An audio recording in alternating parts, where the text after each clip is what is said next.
Hello, ladies and gentlemen. Welcome to the finals of the CIE League of Legends division. My name is Griff. I'm joined here by Melon. How are you doing today? Pretty good, Graph. It's been a little while since we worked together, but here we are once again at the CIE. Yeah, a super exciting tournament. A lot of teams fight tooth and nail to get to this point with a pretty hefty sum on the table for the winner of this event. The two remaining teams at the very last match of this tournament is going to be UTM versus the Retirement Home. So the University of Toronto Mesa versus the Retirement Home, which is a sort of combination of a couple schools, very high caliber retired players. They're trying to prove that we don't belong here. We deserve to be back on the main stage. But if anything between these first two teams, their first match did not say that. So it's going to be interesting to see how this goes. Yeah, I understand that it was like pretty one-sided initially, but yeah, we're gonna see what round two holds. Maybe they learned something from that, and they're gonna apply it tonight. So Yeah, if I'm not mistaken, I'm pretty sure they were both guaranteed finals at that point. So it might have been a little bit of trolling, as they say. But while we have a moment, let's go take a look over at this UTM roster. In the top lane, we have Antics. In the jungle, Kurian. Mid lane is going to be Shirabi. I'm not even going to try and attempt that name. I'll figure it out as we go. And then in the support, we're going to have Can't Stop. I'm still trying to figure out that name. yeah, sometimes it's not easy to play.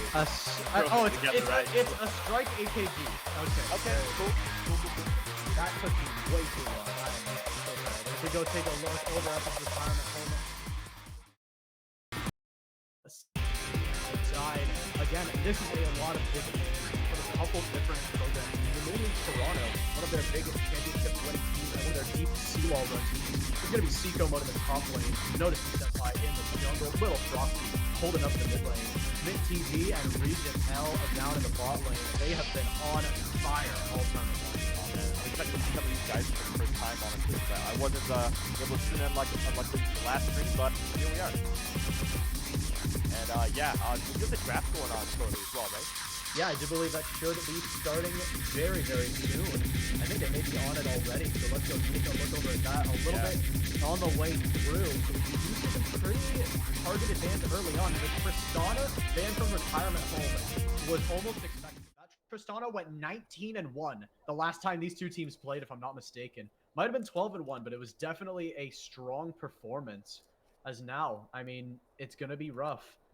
A lot of Ivern early pick is what we saw from Waterloo in the earlier matches. It'll be interesting to see if UTM can bring that to fruition. Yeah, no. Ivern is always a super solid pick, and here he is once again, as he mentioned. But I want to look at the bans too. Like stuff like LeBlanc is so dominant in mid lane, and now it's out of the picture, which is awesome. But other than that, Kaisa is definitely a top pick for AD in the carry role. And we're on to the second round of bans as well. Ornn, super solid team player. We see him a lot in pro play and competitive play. Really good at buffing up your team in the late game there. Yeah, it's interesting. We're going to see Kaisa Nautilus, which is such a strong pairing, now faced up against Varus Rel, which is a little bit more of sort of the new kids on the block when it comes to these sort of really strong pairings in that bot side. And it's gonna be rough. Yeah, it's not going to be easy to see exactly how that turns out, as they are some heavy hitters. But yeah, we're getting the second half of these bands, and they're taking their time here, really being selective with what they're going to be taking out of the picture. Yeah, they have to be really careful with what they take off the table here, as even one missed ban. I mean, even if, for example, that Tristana didn't go down, that LeBlanc didn't go down, those are champions that can absolutely run over a game, and we've seen that all tournament long with, especially that LeBlanc pick has been super dangerous. Man, and now she is not around. There goes Aurelia in the bands there. Super great dive engage character for sure, as well as when she gets backed up and such. But one ban remaining. Could be anything. Lanes open on the side here are possibly top and jungle at the moment. Yeah, but they go for an Aurelian through mid. Mid as well, my bad. Rek'Sai I didn't identify initially, but here we are. Final picks as well for them. And they're going to pass it over to UTM. Yeah, I wouldn't be surprised to see this top lane get sort of thrown under the bus here. I feel like if mid is held this long into the draft, you want that last counter pick on the side of Retirement Home. I do expect them to sort of throw their top laner to the wolves here. I mean, he can work wonders up there, and it will be the Gnar, a very, very Ooh. safe early pick. One that does have a couple of solid counters, though, so it'll be interesting to see how UTM responds. Yeah, no, I always look at him with the potential of that team fight, right? Like, if he gets that decimating ultimate, it could be amazing. They could opt for some sort of mid laner that really supports that strategy as well, that all in with the Gnar. But at the moment, they have a lot of support for kind of keeping Kaisa alive. 2 champions on big CC. Rek'Sai going to be able to get in the backline disrupt, give her some time to do some work. And for the side of UTM, they're going to pick up the Rengar. Oh, man, what? Don't see him too often, unfortunately, but here he is once again, and he is huge damage if he can get in with his ultimate. Yeah, I mean, Rengar is a little bit of an all-or-nothing pick. So far, it does look like a lot of this composition from Retirement Home is sort of relying on this Kaisa for that late game damage. So I think they're going to need to draft something here that simultaneously doesn't really lose to Rengar and has that damage potential. I want to say an Ahri would be really nice here, having that mobility to stay away from the Rengar while also being able to dish out a lot of damage and have that pick potential in the team fights. As this UTM squad outside of this Rel is really, really squishy, as we see the Xerath hover. I mean, Xerath excels into squishy teams and just completely outranging everything, but I'd be pretty surprised to see this. No Oh way. my gosh, it actually does. I mean, Little Frosty is it's one of his signature picks is this Xerath, but it's interesting to see it come out on such a big stage here. Yeah. Oh, man. He is going to have to do some work. He wants to stay alive with all these assassins around, and this huge damage is going to be coming down his way. But as you mentioned, yeah, the range is going to be big. It's going to be him and Varus sharpshooting each other from that poke fight. Yeah, it'll be interesting to see who comes out on top of that, especially because lethality Varus has fallen out a little bit. I want to say this is most likely going to be attack speed. Okay. So it'll be interesting to see how this goes. Gonna have that huge sustained damage, keep up with the opponents as well. Yeah, but honestly, could go either way. No way to tell at this moment based on this draft. But honestly, between the two, which side do you like better right now in terms of like character composition and such? It's weird. I think this Rengar is a really big X factor because it is Rengar top as well. Something we didn't really. Oh, we didn't keep right. They already have Ivern, so yeah. So it's definitely a little bit more interesting for sure. I think it has the potential to really snowball into Nara, as I don't think Nara really has the ability to deal with a lane like that. But again, I think it's going to come down to, can Rengar do Rengar things, or is Xerath going to keep him at things? I think whoever comes out on top of that sort of dichotomy there is going to have a really big advantage. And then this bot lane for both sides is going to be really snowballing. You have a lot of really big CC, a lot of big engage opportunities. It's going to be really interesting to see who gets ahead on that, and especially if we see junglers get into the mix, it could get chaotic really fast. Yeah, it's going to be explosive. Explosive is the word to go with for this one. Given the prior history of these two teams, they're going to be looking to prove something going into this finals here. Yeah.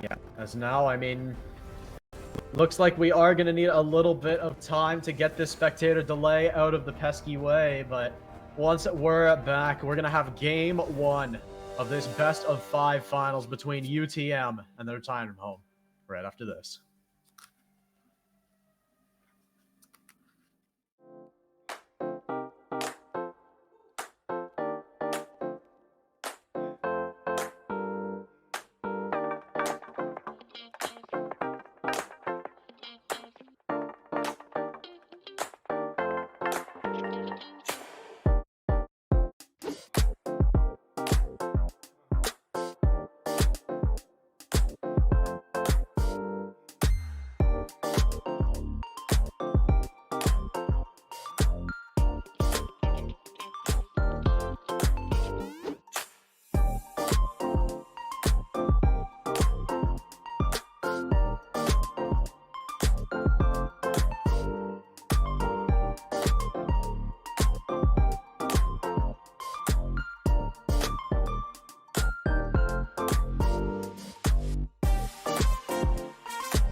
All right, ladies and gentlemen, we're back here for game one of this best of 5 series between UT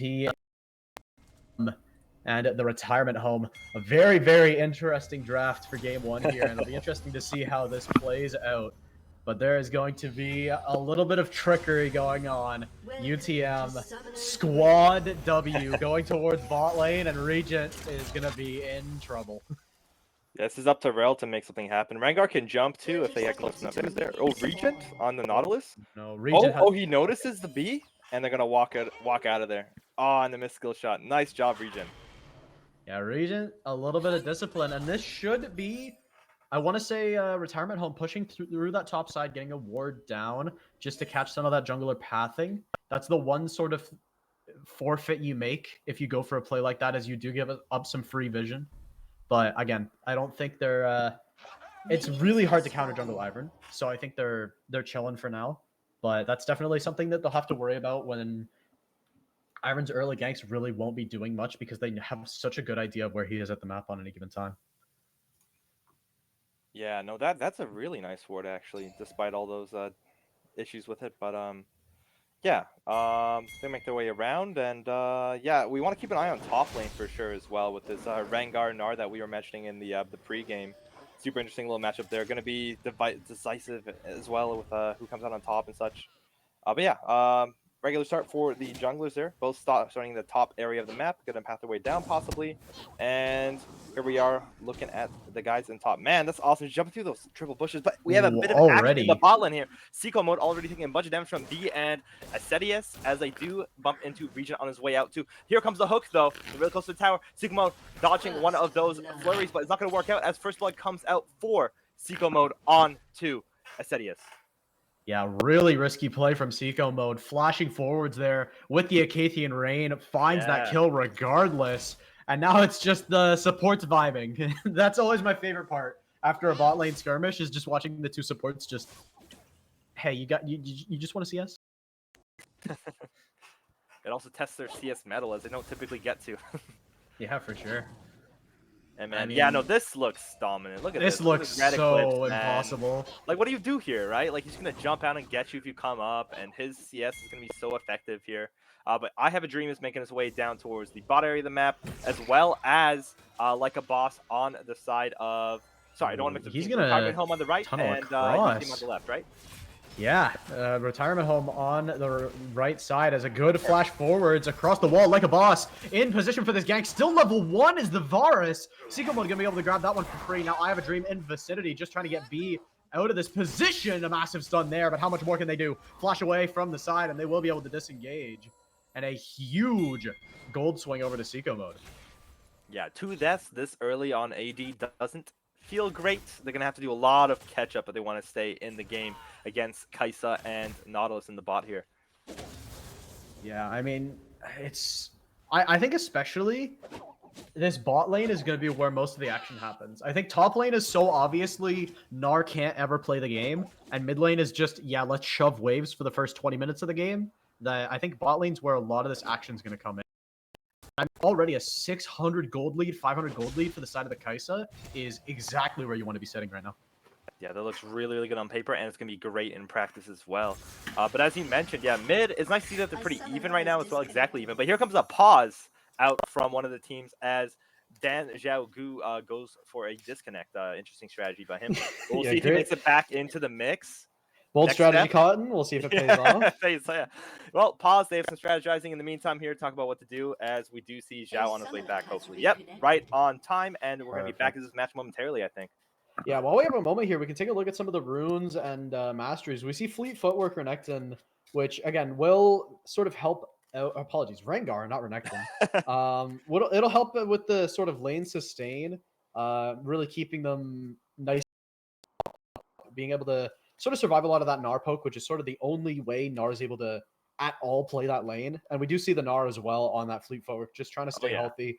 Farm out to the mid game. That's your only real way to try and play this matchup, is you just need to get to that 6, make those big team fight plays happen, and hope from there. No, it's nice to see that they're both sitting on that rune. But around the map here, we do have also nothing out of the ordinary, in my opinion. I'm also not the most updated with who's building what at the moment, it seems. But yeah, it should be good. Yeah, that Kircha shard is a little interesting on the Kaisa. Might be a static Shiv first item, as it looks like both teams are almost ready to go. But yeah, static Shiv has been super, super powerful recently. So I'd be very surprised to see the Kaisa on more or less anything else. I mean, we didn't really get to see Kaisa in the other matches in this tournament, just because it has been pretty much banned out for a majority of the games. But I mean, static Shiv has been super, super strong on basically anything that wants to build it, from LeBlanc to, you know, the AD carries that are supposed to be building it. But I mean, it has been a super powerful choice, as it looks like Mint in a little bit of trouble mid lane does have to burn that flash. Yeah, well, lucky for Mint, he is still alive, which gives him so much potential to keep up on the farm once he gets back from that back there. And along his way to top here, I Have a Dream is making his way up, getting that Scuttle Crab as he freezes. Wait, what's going on here? Oh, there we go. Okay, unfrozen. He stopped time for a second. New ability coming out next patch. New ability? That's just called Vardal. Yo, Temper Fate, yeah. But here we are once again in top lane. Red Cliff's a bit low on the HP, but it doesn't matter because his pressure is still so huge as he jumps onto Notice Me Senpai along with I Have a Dream on the way, like a boss in pursuit as well. Everyone's here. Here comes a Bush, the Ivern Rengar combo to give himself a way in and out of the engagement there. Thumbs up as he walks away. They might still get caught here, but it seems unlikely as they do have quite a bit of distance. Yeah, I mean, obviously the Ivern Rengar combo is a classic, but normally you see it towards the bot lane. I mean, as much as I think it's cool and as much as I think it'll be good, the issue is that Notice Me Senpai is really hard to gank even with Rengar Ivern bushes because the Ivern just doesn't really do damage. But I mean, again, it's more a matter of making sure this Rengar is actually able to play the game. As now, like a boss, zoning in here, this could get dicey really fast. Yeah, the re-engage was expected as like a boss was just chilling in the bush here. We do see a pretty crazy jump from Red Eclipse way off to the side there, but his damage is undeniable. Hopefully he can find something here. Heals up best he can with his couple stacks. A couple more jumps. He's all over the place, but doesn't matter. At the same and it looks like comes to work out. Dan Zhao coming on in with Syndra out of nowhere. Pop a couple orbs and maybe find those. He's not finding the way out. No, not at the moment, but here is Mint to answer the call as we top down a bot lane home time.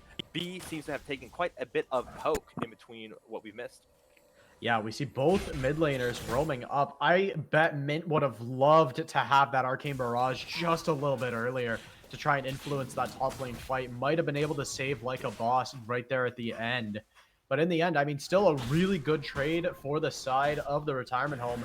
They're in a massive position, and now all of a sudden, notice me Senpai, who was having a terrible lane, all of a sudden has found himself 2 kills.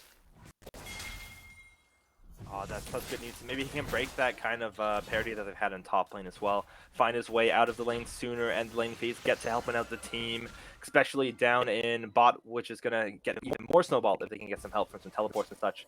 But at the moment, we do see a death down into bot lane. B going down, unfortunately, to the combination of Seco mode and Regent, huh? Yeah, I mean, this Nautilus Kaisa is just so difficult to deal with. And I mean, I don't think it's being respected the way it should. Now, like a boss, looking to set up for this tower dive against the Varus, doesn't have that burrow to try and get the knockup down. Arcane Barrage does come through, but it's not going to find absolutely anything. Yeah, he's got that fancy footwork, dodging those circles, making his way back up here, but they can't really do too much as there's so much advantage for the side of the retirement home right now in that area of the map. Oh man, all across the map, to be honest, minus maybe mid where the kill difference is just 1. But that doesn't mean too much at the moment as Farm is going to be coming through 4 minutes. Yeah, I mean, especially the Syndra needs to start flexing the advantage of B in a little bit. Okay.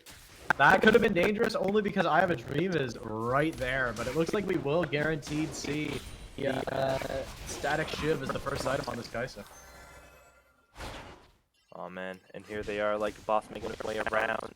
But it looks like Dragon might get started up here for UTM. Yep, as we see they're making it happen. It's awesome to see those bushes on the edge of it too to really block it. It's gonna be so. There's no one's in the area at the moment either. This seems free as heck. Yeah, a really, really smart call. They realize bot lane's backed. I mean, might as well do something with our time. Nice. Take that dragon, get that down, and now I mean, we're gonna start to see mythics come into the mix pretty soon. Seco mode and Notice Senpai both pretty close to that point. As we're gonna see those supports rotate up mid here, but it's still Seco mode farming by himself in the bot lane. That's a lot of free EXP that he's getting, especially with how ahead he already is. It looks like we may see a 5-man Rift Herald play, 4-man. It looks like Ace DS does go back to the bot lane. And this 4v4 is still going to be pretty dicey. Ivern taking this down pretty quick alongside the Rengar bushes. Does Like a Boss have any idea that this is going on right now? I think he initially saw it, but he doesn't know when to engage, right? Because they don't know exactly who's in the bushes. Maybe he might have saw it initially. But it's tough. It's really tough with these Ivern bushes coming up. And ooh, a bit of an engage here. Some damage onto Seco mode. The damage really stacking up, but he's got to be careful there as there is an item disadvantage. Oh no, but he's getting low. Okay, maybe some really nice Varus sharp shots can work out here. Yeah, just now hitting that Chains of Corruption level 6 as well. But in comes Regent, has that depth charge if he wants to go for it. Here we go. Gets that flash gone. Finally, we'll see the Chains of Corruption come down, but the damage is nowhere near enough to take out the Nautilus. Maybe not. This does get a good chunk out of the way, but again, trading that flash for the ult is something you will take any day of the week. Well, I Have a Dream and B are both in the area now. Maybe they can hunt him down, take him by surprise. All right, beef one. sneaking up AZ. They do make their way through. Regent's in the back here. They probably have him, but Seiko Mode had the initiative to get out of there when they could. Like a boss on the way, though. Definitely in a great position to maybe do some damage here. Finds a kill onto Ace Diaz. There goes Regent. Like a boss coming back around. Here comes the ultimate from mid lane. Mint is doing the damage as well. B is the last man standing in the bot lane situation here. It's like a boss whittles him down little by little. And in the meantime, Zhao finds a bit of damage onto Mint, scaring him off of the ultimate possibly. Yeah, like a boss did end up getting that kill towards the bot side, but we see one of the main disadvantages of that Xerath Arcane Barrage is that you do give every single enemy member full vision of your location. The other just able to roam free, you get a ton of damage, burn that flash, and now the kill pressure in this lane is way more scary for Mint. Yeah, Zhao was so close to getting it too. If only. But here we are, a bit of poke in the top lane here. Bit more of an engage possible if he steps back up. But honestly, the Notice Me Senpai Gnar damage is being scoffed at. It's definitely working out for him in terms of like the counter damage there. Yeah, I want to say, I mean, he has Mythic if he recalls. He will have, I believe that'll be Triforce this game. So definitely a really, really nice power spike to have. And I mean, especially into this Rengar where you can auto and actually do a very sizable amount of damage. I have a dream in the vicinity though. In comes the Relentless Hunter. Let's see how this plays out. Oh, another jump with the Ifern combo. But noticing somebody has a great hop out of the way. In the meantime, though, bot lane, unfortunately, B is taking a bunch of damage from the combination of the junglers and the bot laners on the side of Retirement Home. Gonna find a kill onto B. Yeah, that Static Shiv is just doing so much damage on Seiko Mode already. I mean, just shredding through, and getting that chain damage as well is such a big piece of the puzzle, especially when you're trying to go for those double kills. And then meanwhile, Dan Xiaogu, I mean, not quite at that level 11 power spike just yet, but he's getting there quickly. That electrocute damage was huge. Yeah, for a standard combo, that is ridiculous damage. Gosh.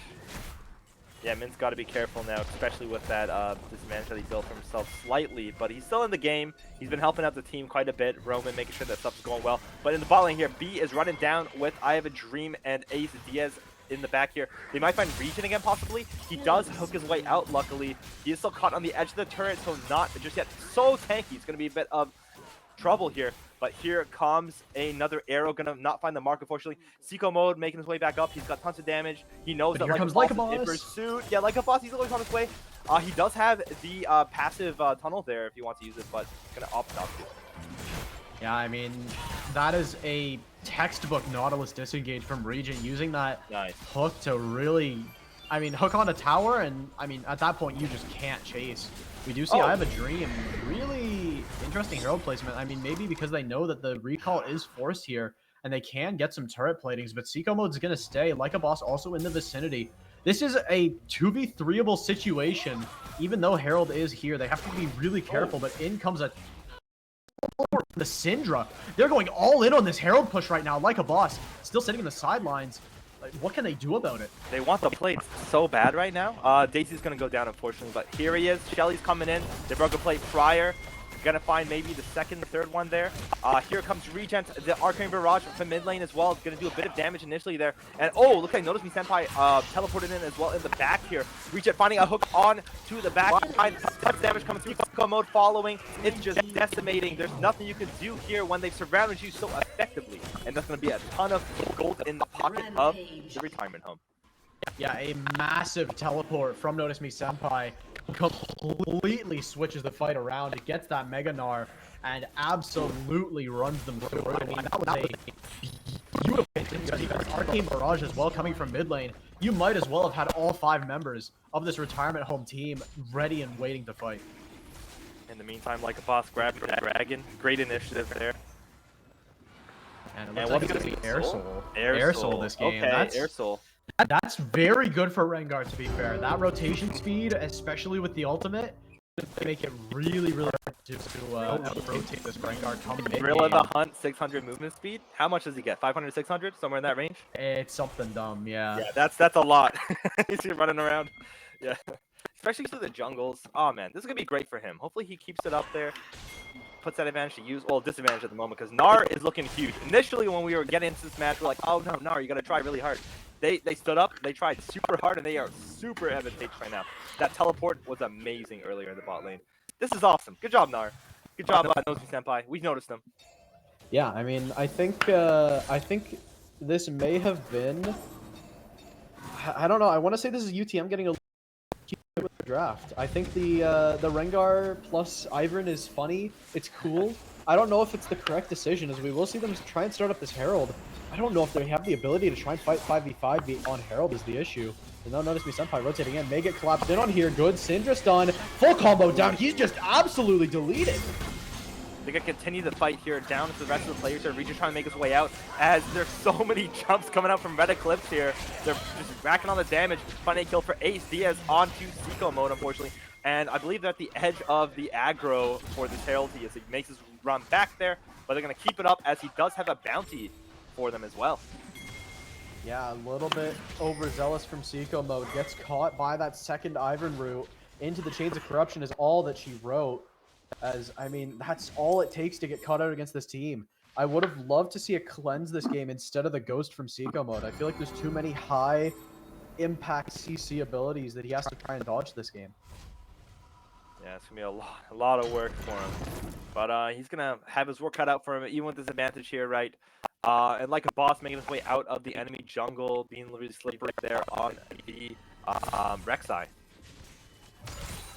It's a really difficult situation here. I mean, even with that Herald play, you need to convert that into a tower like right now if you want to try anything. As a Red Eclipse going for a bit of an engage.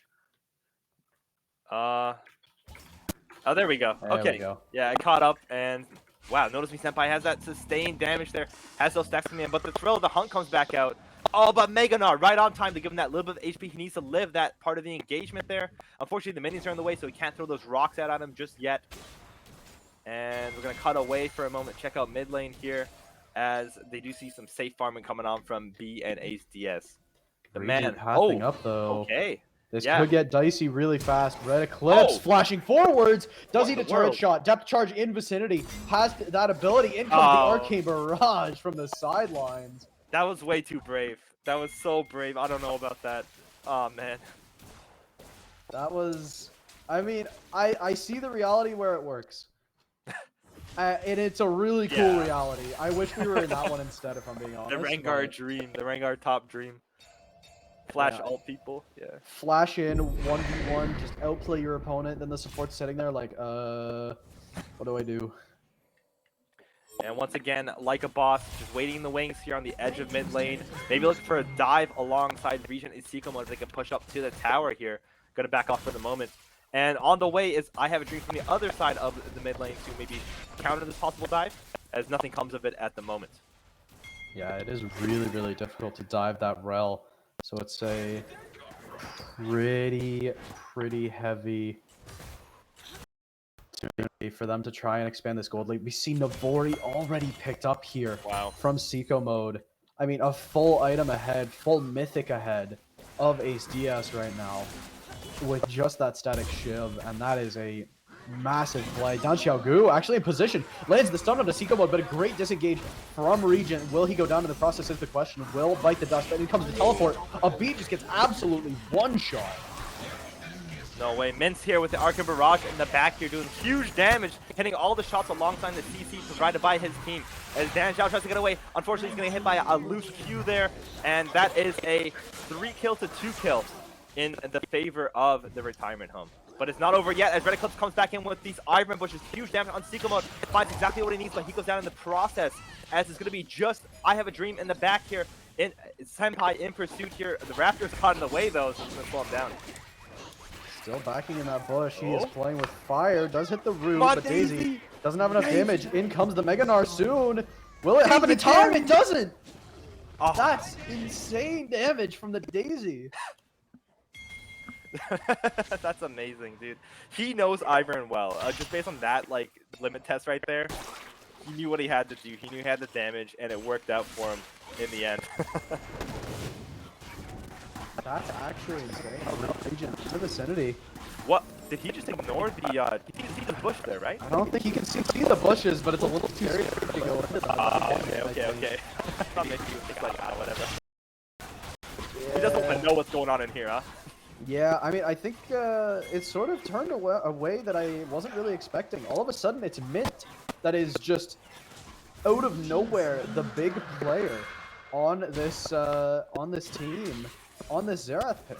I mean, You gotta this is a give it player. to his buddies, though. They're really setting him up, huh? I mean, this is a player that we didn't even see in the last matchup between these two teams. It was Little Frosty last time, but he may have gotten subbed out. Maybe they didn't like that particular sort of champion set into this UTM team, or maybe it's just a permanent substitution. Maybe Little Frosty was the sub the whole time. Who knows? Oh, Little Frosty? Yeah, I think I saw them in the Twitch chat here. They're even questioning the fact that they're not. Yeah, they're like, oh, well, you guys are playing without me? Yeah, so shout out to Frosty. Maybe he'll be heading in for game 2 in that case, because I know Frosty is almost certainly a starter on this team. I mean, it'll be interesting to see if this is just them trying to roundabout BM him, like, yeah, we don't need you to win. Well, if it doesn't go well for Mint by the end of the match, which it is so far, you could see that swap. But yeah, back to the match here. Everyone's making their way around, a bit of farming here. And the disadvantage is still towards UTM at the moment, but they are building it back up. They're closing the kill gap little by little, and they're definitely got 2 drags in the pocket, which are going to be great, making their way to that air soul. But oh man, Red Eclipse taking a pounding from Nozomi Senpai here. As his friends are coming in, tons of buddies on the way. Like a boss also here to maybe help out. But these jumps are amazing. Nozomi Senpai having that that huge Gnar coming through, Mega Gnar, to save him almost. But they are going to keep the power dive up here. As we see, Like a boss disappear, trying to get some damage, but a double kill in the pocket for Red Eclipse. Yeah, the Arcane Barrage not going to find anything either still. In the face of Ace Diaz. Trying to find that damage, does find the stun, but look at the shielding from the Ivern is just too much to deal with. And now, with 2 down, they're able to start a 21-minute Baron. Oh man, no smite on the side of Diamond Home right now, so they're going to have to really try hard to get this. But Sikomo is going to get obliterated by a Syndra ability there, as we do see Regent pushing up, trying to make some space for his buddies, but it's not going to work out as he goes down. Red Eclipse in pursuit here. He's got that huge damage ready to go. Mint turning around, but he doesn't expect Red Eclipse to be so posturing here as he finds damage and flashes back into the bush to find that last jump. Triple kill for Red Eclipse. Massive play from Red Eclipse. You can tell that him and I Have a Dream have been playing way too much duo queue with each other on this exact champion set. The synergy they have is crazy! In comes the smite attempt from Like a Boss though. Trying to find the steal. Does get that ulti down and get the shutdown onto the Rengar, looking for a little bit more. But the Burrow doesn't heal quite enough. ACDS able to grab that one. And a last second desperation play from Like a Boss almost pays off. Hey, if you have smite and Baron's up, you gotta give it a shot, right? You have to try, especially when the gap is closing like this. You gotta keep him back. Didn't work out though. Yeah, it looks like now, I mean, already Black Cleaver done, building into, I believe that's going to be a Sterax. That is going to be one difficult to deal with kitty. Yeah, no, Rengar is looking great right now. It's going to work out great for him as Nozomi Senpai finds a tower in the top lane here. Going to get his team some more gold. And team's getting around mid lane, possibly push up. But they do have to keep in mind that Baron buff is active, so it's time to get a splitter out on the edge of the lanes there and get the main core into the middle. Yeah, I think especially this Rengar has a really easy time just split pushing and doing more or less whatever they want.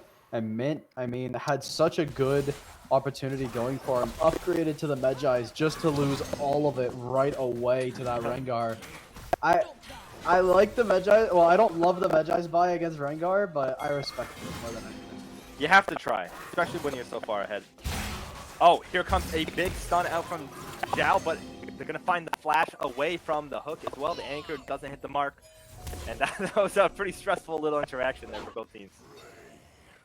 Yeah, we do see Red Eclipse trying to path up here, grabbing the scuttle on the way. Could get picked up here by Like a Boss. At least then now they know the location of that Rengar, do have the ulti online. And look at this wall of bushes. This is such an oppressive setup. Yeah, they really split the lane there. That's their half lane for the moment until they give it up as the bushes do run out. But they are ready to set it up once again. It's going to be so great when they make this Baron push. They are running low on time. Only 50 seconds left on that Baron to try and make something of it. They haven't really gotten much yet. Red Eclipse gonna get caught. Overzealous. In comes the Rek'Sai ulti. How does he need though? Big stunts forwards. In comes the kill from Red Eclipse Senpai. Down goes the Rengar once more. Legolas in the backline will be able to disengage as the Kaisa completely uncontested in the backline. Going absolutely massive here. Gets that fully stacked lethal tempo. One more Void Skins proc. And he'll find it again. Now it's just Ace Diaz, the last one remaining. And getting absolutely run down as Seco mode. He'll find a hat trick of kills. And the ace for the retirement home comes through. Dude, he hit him with the angry B emote while he was killing him too. That's extra salt on the wound as they make their push to the tier 2 tower, taking it down as well. Yeah, I mean, that is a absolutely massive play. Red Eclipse going down there is just the invitation Kaisa needs to just completely run over a fight with how much gold they have. And I mean, we're going to see once again just completely out-itemizing everyone else in this game. The only thing that's close is the Rengar. And if the Rengar goes down, I mean, there is nothing that can match this Kaisa in the fight. He's got to be careful, man. He got caught out there in the river while the fight was looking mid, but yeah, they're going to succeed. He's got to be really the smoking gun that they need to keep the fights going their way. Especially with, you know, they're really relying on I Have a Dream to set him up those bushes, so. I mean, look at this itemization so far from Seco mode.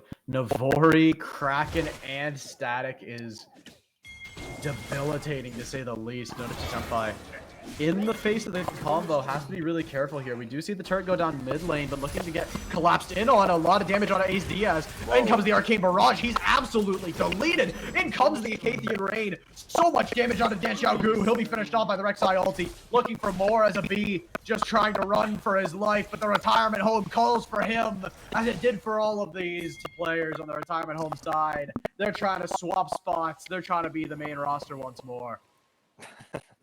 Man, yeah, what a dominant fight there, making the way through. Seco mode is really kind of fitting into their skin here as they do huge damage along with their crazy items that you've been mentioning.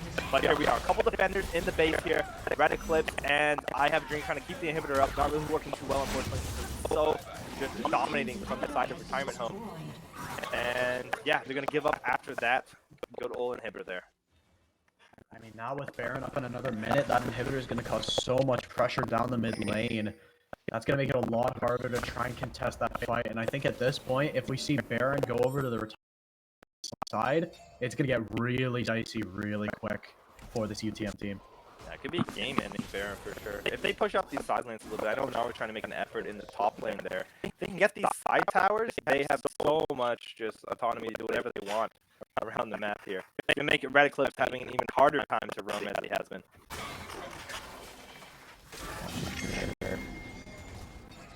As again, I mean, they do see the all by its own. I think they need to send Xiaogu down bot, get that TP back up towards the Baron, but it looks like it's a little too late for that. It's spawning in 20 seconds. This fight could determine everything.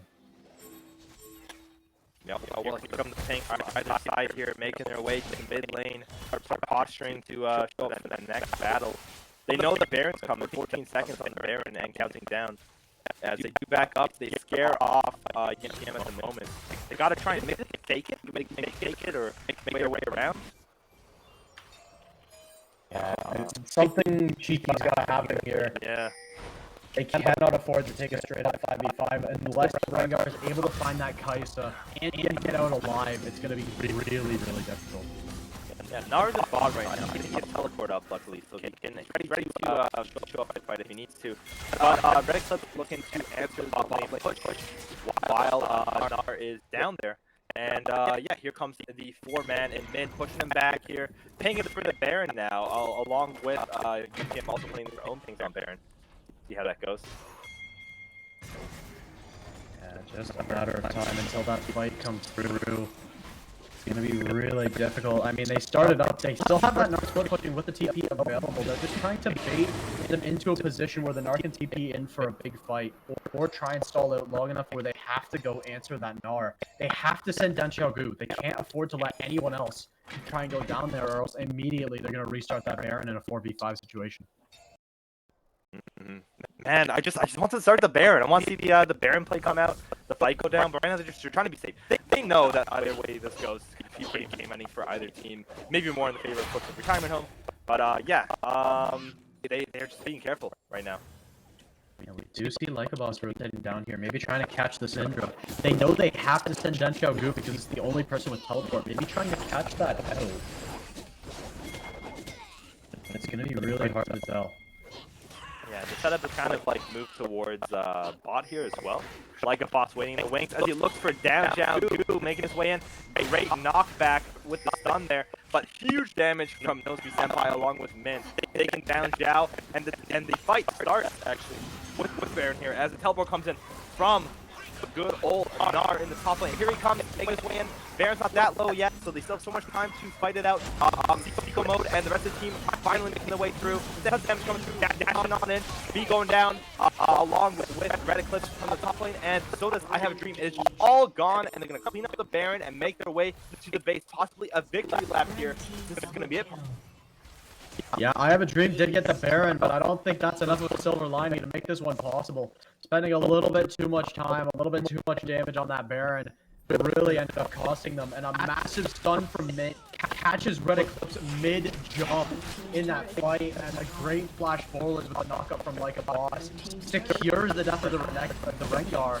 And I mean, again, once that Rengar goes down, it does not matter. A couple last minute kills here for Den Xiaogu, but it will not mean squat. The retirement home will take game one. Yeah, man, what a back and forth game. Definitely, you can see retirement home slightly had the whole match, but the gap kept getting close and close as there was a huge effort from UTM to try and clean it up and get there. But didn't work out in the end, minus the really meme strat there with Rengar, the Iron that we highlighted so much. It's fun to see. It's really fun to see. Yeah, for sure. And it's going to need a lot of adaptation for the UTM side. I think Rengar is going to have to be the main piece that they have to adapt and change how they approach this upcoming draft. I think the Iron did actually do a job quite well. Oh yeah. But I think the Rengar just didn't have the that last piece that it needed. I mean, I think it just needed that one team fight where it gets Kai'Sa, swings the fight, gets a bunch of gold onto his teammates. I think if that happens, that game turns out completely different. Yeah, no, it's the whole strategy things they're gonna have to do. I'm not really in the strategy department or analyst desk for that matter, but yeah, I'm excited to see what they change. Like new champs is always fun, and seeing some bans that are always kind of like targeted towards the last match are always interesting because like what did they really not want to deal with again, right? Something like Kai'Sa, as you mentioned, is banned most of the tournament. You're probably not gonna see her again. Hopefully not. Yeah, I'd be surprised to see it go through unless it's immediately stolen away. Unless it's immediately stolen away, but we're gonna need a little bit more time for these teams to get refreshed. Yeah, they're gonna need to sometimes to cook up some new strategies for the second game, but don't go absolutely anywhere. So we'll be right back right after this.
All right, ladies and gentlemen, we're back with game two pick bands between, once again, the retirement and UTM. Both of these teams have gave it a pretty good set of attempts for that first game, but I think the retirement home was just a little bit too strong, and they're going really quick through this draft. I got to talk faster.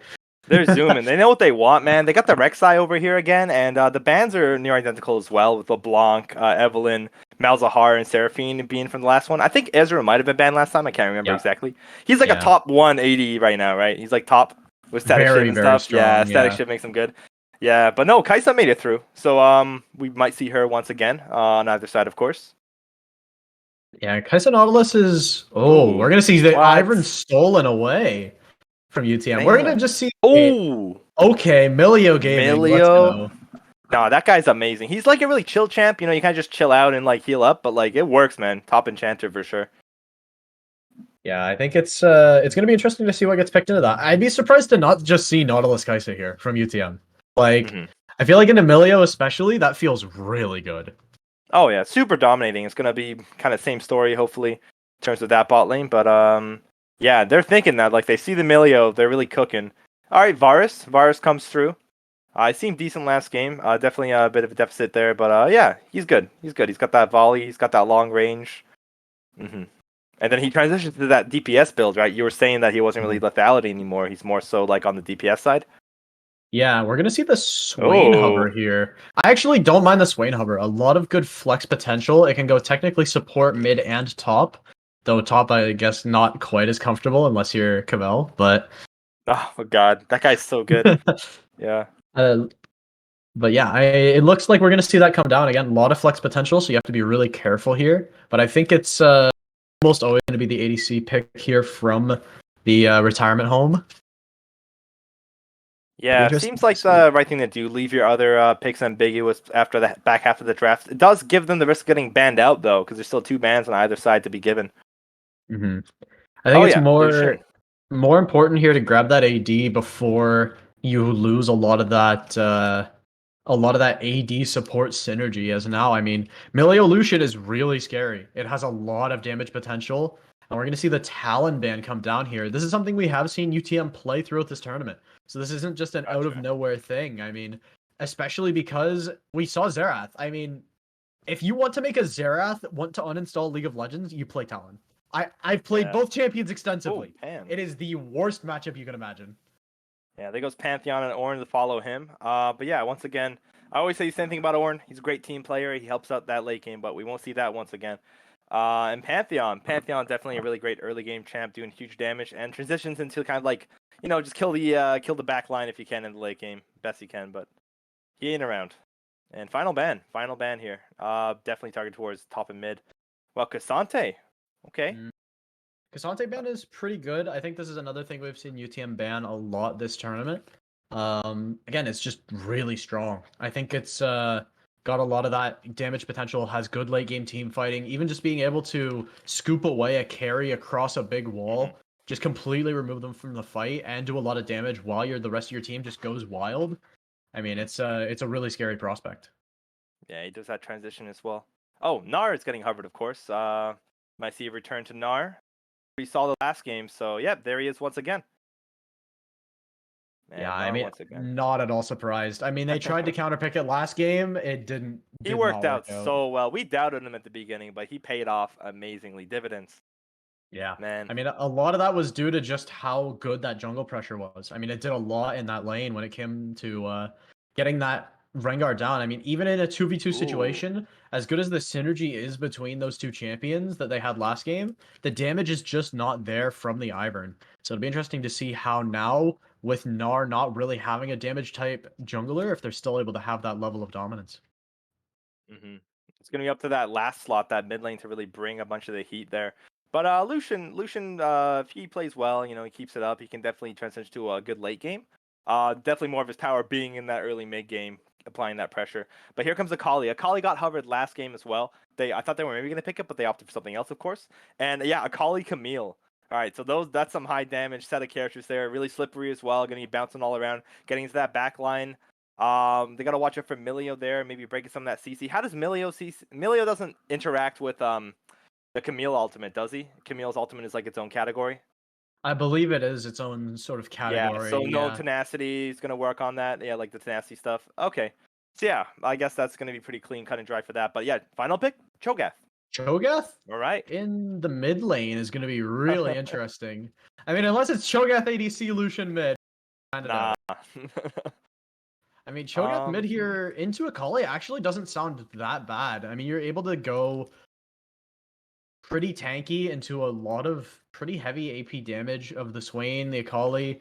Then you have to deal with the true damage from the Camille. Varus is going to be building Static Shiv. Rek'Sai is just going to be doing a ton of damage. But once again, this UTM composition is really, really squishy. Man, yeah, and then opting for more tanky on the retired side for sure. Man, it's gonna be really hard to get through some of these characters, but Swain can definitely take advantage of that. If they can't kill him in time, he can keep that ultimate up, right? Keep taking it down, getting that Yeah. damage out there. But it's gonna be up to Rek'Sai, Akali, and Camille once again to grab that backline Lucian, right? Make sure that he doesn't really carry the retired squad. Yeah, it's gonna be a really interesting one. I think this draft is a lot more interesting than the last one. I'm curious, Melon. Which team do you think had the better adaptations for this second game? To be honest, there's so many repeat kind of like moves with the picks here. But I think retired sticking to their guns and being kind of tanky feels really good, and maybe bringing the Milio in to get them out of some tough situations there. Mhm. Yeah, so I like that. I really like retired sides. But you do see UTM giving up the Ivern and Rengar gimmick, which is definitely a smart choice, right? I don't think it really paid off that well last game. Yeah, for sure. I mean, I think Yeah. the big wild card this game is this Cho'Gath mid. I think that's going to be a really big one. It could technically be Narmid as well. I think they have a little bit of that potential to flex around, even possibly lane swap if they absolutely have to. But I think these are either going to be the liability or the big sort of boost to the potential of this team composition. Oh yeah, man. Cho'Gath is so interesting, right? Like, I wonder how he's gonna play. Is he gonna play tanky, maybe on the AP side? There's a lot of different ways he based on how the game goes. But yeah, hopefully they count on him to do some really good executes there. Yeah. And just while we get this upcoming spectator delay out of the way, we're going to take a very quick break. We'll be back in about 5 minutes with game two between the retirement home and UTM.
Hey, welcome back everybody to the second game of the finals here for the Canadian Intercollegiate Exhibition featuring League of Legends. Yeah, we've got UTM and the retirement home here for the final couple rounds of the night. And first game went in the favor of retirement home with a lot of effort getting put in by UTM to try and deviate that. But yeah, here we are once again. A couple repeat champions, but for the most part, lots of new picks going into this second round. And a lot of the champions we saw last game have swapped hands, so it'll be interesting to see how I Have a Dream now on that Rek'Sai against the Ivern of Like a Boss. I mean, it's going to be really, really interesting. Oh yeah, there's that first little tick of damage coming out from Like a Boss, followed by a bunch of emotes. First blood. Can't really call it first blood, but like it's realistically first blood in terms of like what the term could mean IRL, right? First shot, right? Yeah, I mean it's not, but it is, you know. Yeah, it's weird. Yeah. It's first BM for sure. Yeah, yeah. Especially with how many Master 7s we've seen. Damn, dude, these guys are stacked on those masteries. There's some like long-term players here. I think one of the gentlemen was like level 1300. Oh yeah. Well, we got some grinders in here. 1300. They're in the retirement home. They've been doing this their whole careers, you know. Oh man. Yeah, but it's cool to see these guys out here. This time no level 1 cheese minus that little shot from Ivern, of course. But yeah, pretty standard start. And pushed up all the way in this bush here. Could catch someone. They know that they're there though. Oh, that ward caught them both. Yeah. I don't know if they can realistically punish Lucian Emilio.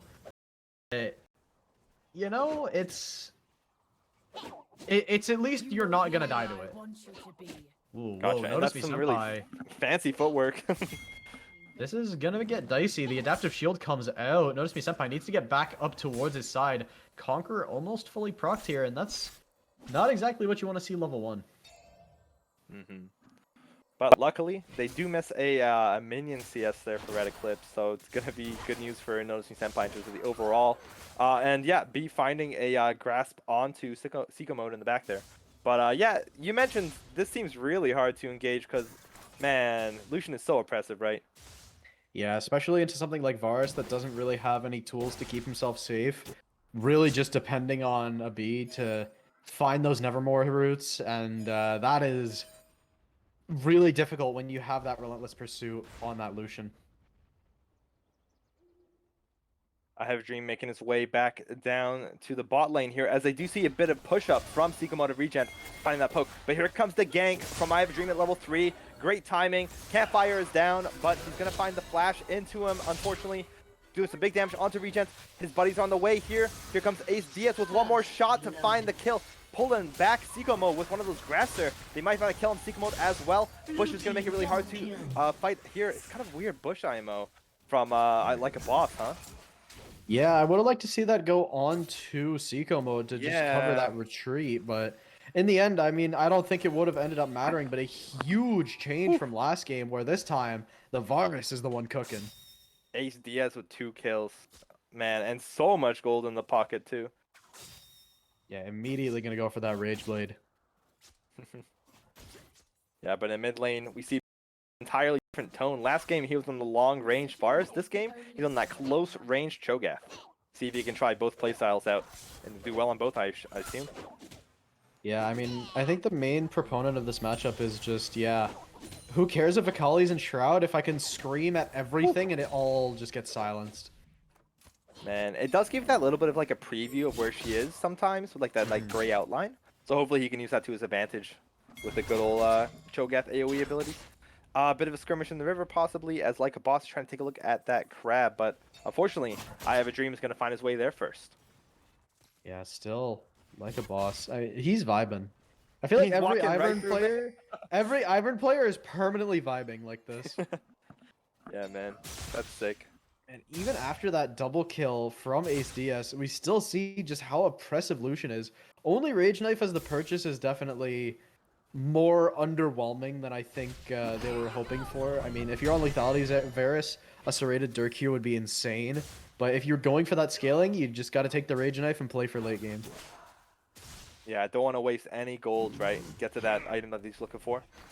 But, ooh, here comes a shot through the wave. There's so many minions here. He might miss a couple if he's not careful, as the poke is coming out from Regent and Sikomo from the back.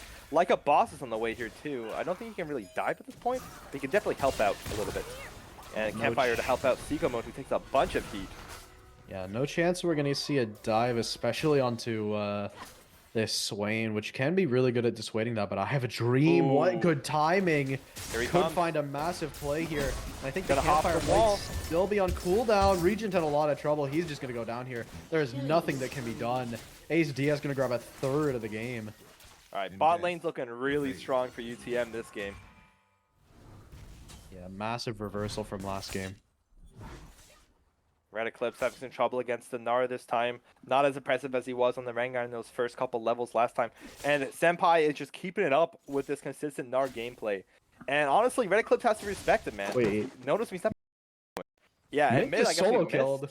Yeah, we missed something. I guess Mint went crazy on the Cho'Gath and just takes down Akali, also sprouting an 11 CS lead as well, knocking out some of this wave as he pushes it in. Ooh, but teleport coming out from Dan Xiaogu as he's trying to recover some of this farm gap that has been building. Yeah, I mean, getting that Devour stack early is a really big deal, as now, I mean, you only need a couple more and you can burn a couple of those Devour stacks on cannon minions and really get that that HP scaling going. And it looks like it will be the full AP Cho'Gath, or at least partially AP Cho'Gath this game. So we're going to see some very large true damage numbers. What mythic is that with the, is it going to be like Everfrost or Lunens, or wait, what do you build out of that? That might just be... I mean, it builds into... It specifically builds into all of them.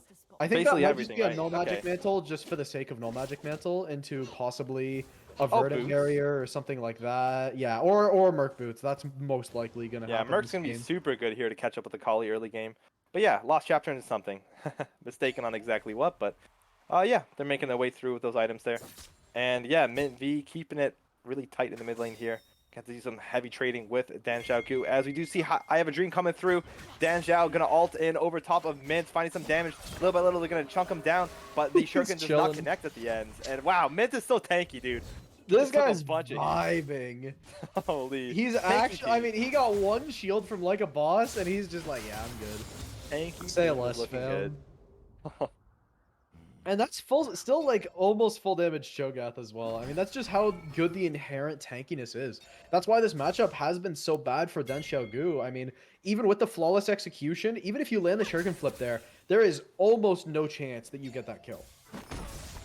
Yeah, he's gonna have to count on his teammates to help him out with that one for sure. And Regent and B trading blows in the bushes here. A bit more in the favor of B, of course, with that really good spammable AoE Thunderstrike. And here comes Like a Boss. Sorry, I mean, I Have a Dream once again. They changed hands. And he's going to make his way on around, but unfortunately he's going to get rooted up. And he's going to find some damage onto Regent, who didn't make it out quick enough, unfortunately. Trapped down by a B and Ace Diaz. Regent got way too greedy there. He had the ability to get out. Meanwhile, in the mid lane, Rupture, Devour will kill from this range, but good disengage using the Shroud to stop that Devour from coming through, that untargetability day. But Mint still, I mean, he is in a massively advantageous position, as it looks like a boss might be trying to go for the smite steal here, doesn't quite get it, and he's getting punished as well. CC'd up and taken down. In comes the culling from Seiko Mode, looking to try and find this trade. Mint V trying to find the Rupture, now has to wait for that cooldown to come back up before a lot of that damage potential is back online, especially with no flash here. Doesn't have a gap closer to try and get on top of these squishier carries. And it looks like, once again, I mean, a really clean dragon play, and Like a Boss just not able to get in. Nah, it's definitely super hard with all these different team members making their way there ahead of time, right? They really organized well. Pretty well on the organization side of it, for sure. Mm-hmm. And top lane still 0-0, but about a 10-point CS difference there, as Notice Senpai has so much advantage on Gnar with that poke. Yeah, it's weird. If I'm Red Eclipse right now, I'm not having a good time. You've had the opportunity to counterpick this top lane twice, and it hasn't worked out either time. That's gotta be a little bit of a hit to the confidence. Man, range top, you know, just kind of like it's a taboo, right? But here it is. Gonna do everything they can to win up in the top lane there. Yeah, I think specifically the Gnar is that perfect mix of Yeah. range top laner that wins in lane, and then you have that Mega Gnar, you have that Seismic Oh, yeah. Slam that really carries those team fights as well. It sort of circumvents one of the main issues that range top laners have, where they don't really have that team fighting capability that you expect from those stereotypically like tank and juggernaut champions in the top lane. Yeah, I'm glad that we're doing a little bit of a David Attenborough break here to talk about the etymology of Gnar in the top lane. It's pretty cool. Yeah, what a great champ. What a great champion. David Attenborough documentary about about Yordles. About Gnar. Natural habitat. North part of the map. But yeah, we see something going down here as we see a bit of hustle and bustle. I Have a Dream is in a bit of a Mint V, and Like a Boss chasing him down. Gonna find that final Ivor and Q to lock him down and give the kill over to Mint V. And another Devour stack as well is just gonna make this snowball roll even harder. Full Mercury treads as well is gonna make this so hard. Ooh, I was gonna say that Iron Q could have been dangerous, especially if Mint V was able to slide in on it. But look at Mint V; those ruptures are already one-shotting caster minions. Man, Dan can't do anything, man. The wave's dead as soon as he gets there, and then he's just getting poked out, right? And none of his like hatred is gonna really stack up on Mint V, unfortunately. And they're gonna make their way over to a attempt on the Herald. The opposing team of UTM is also on their way, though, trying to circumvent this one here. Have a Dream is in the area along with Dan Xiaogu. Red Eclipse is going to have to hop a couple walls to make it there, but here comes the engage from Dan Xiaogu, and unfortunately the Campfire is going to keep them all healed up. I Have a Dream going to take a bunch of the heat from Mint V and Regen. Regen getting really low here as Red Eclipse sets his sights on him there, and Mint V is going to have to make a run for it, unfortunately, and he goes down as well. As you see, Red Eclipse in a B versus Like a Boss and good old Nozomi Senpai on the Gnar. Ultimate from a B, and who? Oh man, yeah, and that's gonna be a ton of kills going the way of UTM, just given the heat during this good old Herald attempt. Yeah, Like a Boss still in a lot of danger of getting dove here. Will some of the alive with the hookshot wall dive just gonna be too much to deal with. Red Eclipse gonna go down actually. Good one-for-one trade in the 9th hour from Like a Boss, but still a massive fight win from the side of UTM. They'll be able to grab that Herald and look to try and... Oh, never mind. Sorry. It was Retired Like a Boss. Yeah, they Retired got that Herald. He focused up and he managed to get that kill. And Seiko Mode's dead. Oh, man. Dan Xiaogu versus Regen 1v1 in the bot lane. Is that a... That wasn't Ignite, was it? That's just a different sound effect? No, that wasn't Ignite. But here he is. He's chasing him down. Oh, no. Shuriken tosses. Is he going to dive? Oh, wait, the flash weird away. Flash. Weird flash. It was a good attempt in terms of trying to get out. He did manage to get out, but he did not get the kill either. Held that flash. If he would have held that flash just a little bit longer, he didn't actually get the damage from the Shuriken flip hit, is what he missed out on there. Okay. Really? That's huge what damage. Yeah, that's a lot of damage as well, especially because it would have reprocced the passive as well. Man, it's so crucial to getting those kills for sure. Yeah, just like a quarter of a second, and that Milio would have been the one biting the dust. But I think it may have been a flash away from the super mega kick that would have stunned them regardless.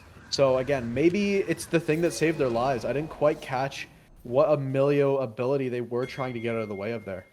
Yeah, it's hard to say, but neither one ends up dead, is the fact. And man, we got to take a look at the scores here. Yeah, 6-0-1 for Ace Diaz in the bot lane. They are Force of Nature. They got that Rage Blade ready to go already. As his buddies come in here, Ivy Dream making an engagement. Unfortunately, gets chased off by Like a Boss and missed Mint V on the way down. They get to see a dive here. Dan Xiaogu also in the area, protecting the Herald. Going to take out the tower. They can continue the engage here as well. Gonna have a tough time finding the rest of the members though as they get pretty far. And here comes Down Xiaogu into the back line. Not finding too much yet, but definitely scaring them off as he puts some damage into him. Down goes Daisy. Here comes the ultimate from a B. Gonna get chomped up, unfortunately, by Mint V coming in for that execute. And they do have the Shuriken on the back line, but it's not going to work out for him as they get chased away by the combination of everyone, along with Seiko's run and gun ultimate there. The Milio value is actually insane in that fight. That was crazy amounts of value that the Milio provided. I mean, obviously Mint V played it super well, hit a good rupture, Got that good scream down, big silence across that really turned the fight as well. That Millia was just oppressive in those extended fights. If UTM wants any chance of taking fights for the rest of this game, they have to make them fast. And last thing on the checklist there for retirement as well. If they can get a shutdown into Ace Diaz, they're going to be sitting pretty in terms of money to close that gap. Actually, they're already ahead in gold for that matter. But yeah. Meanwhile, Red Eclipse solo kills. Notice me senpai top lane. Oh my gosh. We're not even watching ends. That's Holy. honestly not surprising considering it's Triforce v Triforce and one of them's Camille. Yeah. As much as say there's outplay potential there, I don't want to lie to everyone. There's no outplay potential there. If you get caught up far enough away from your turret, you're just dead against Camille at this stage in the game. Especially when it's Ignite Teleport. I mean, good luck. It's cool to see Red Eclipse really making it work now after that initial laning phase being kind of difficult for them with the poke. But it's going really well now. Ace Diaz keeping this middle tower alive as he puts a little bit of damage, not really into Seiko mode, with the super valuable Milio as always. Gonna find an awesome kick there to knock out the B from combat, but unfortunately he goes down as the engage comes through from Dan Zhao. Second half of the ultimate to strike down Seiko mode.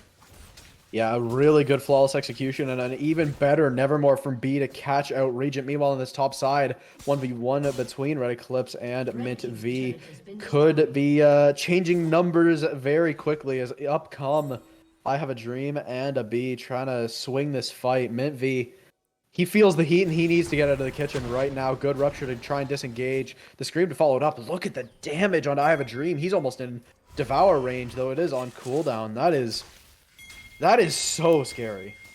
Yeah, they're looking really good this game. Same as last game. Once again, Mint V is a great performer, keeping it together even if the rest of the team is having a little bit of trouble. But it's going to pay off a ton once they get to that late game. Huge Cho'Gath coming down with 6,000, 7,000 HP, right? That's our future. Yeah, that's a terrifying future if you're UTM. Especially because even though you are up so many kills, the gold is relatively even and you have to lose. So you're honestly more or less behind. Whoever picks up this Varus kill is going to have a massive amount of gold to work off of. And now Seiko mode gets that relentless onslaught canceled by the knockup. And I Have a Dream finds, I Have a Dream just finds that by himself. Dan Xiaogu was there for moral support and nothing else. Man, and here comes Red Eclipse dueling once again with Notice Me Senpai. But Notice Me Senpai has got that huge attack speed bonus from these passives here. Gonna turn into Mega Gnar, maybe finish it up. Misses the stun, unfortunately, but they're gonna find their way as there's so little HP left on Red Eclipse. Oh, failing the jump over the wall as well. Holy. Yeah, losing that gold there is a really big deal, but at least making the best of the situation is UTM towards this top side. Gonna grab themselves the second Herald, but Mint V has Devour. I mean, he can just walk up and Devour Herald and do more than any smite in the game.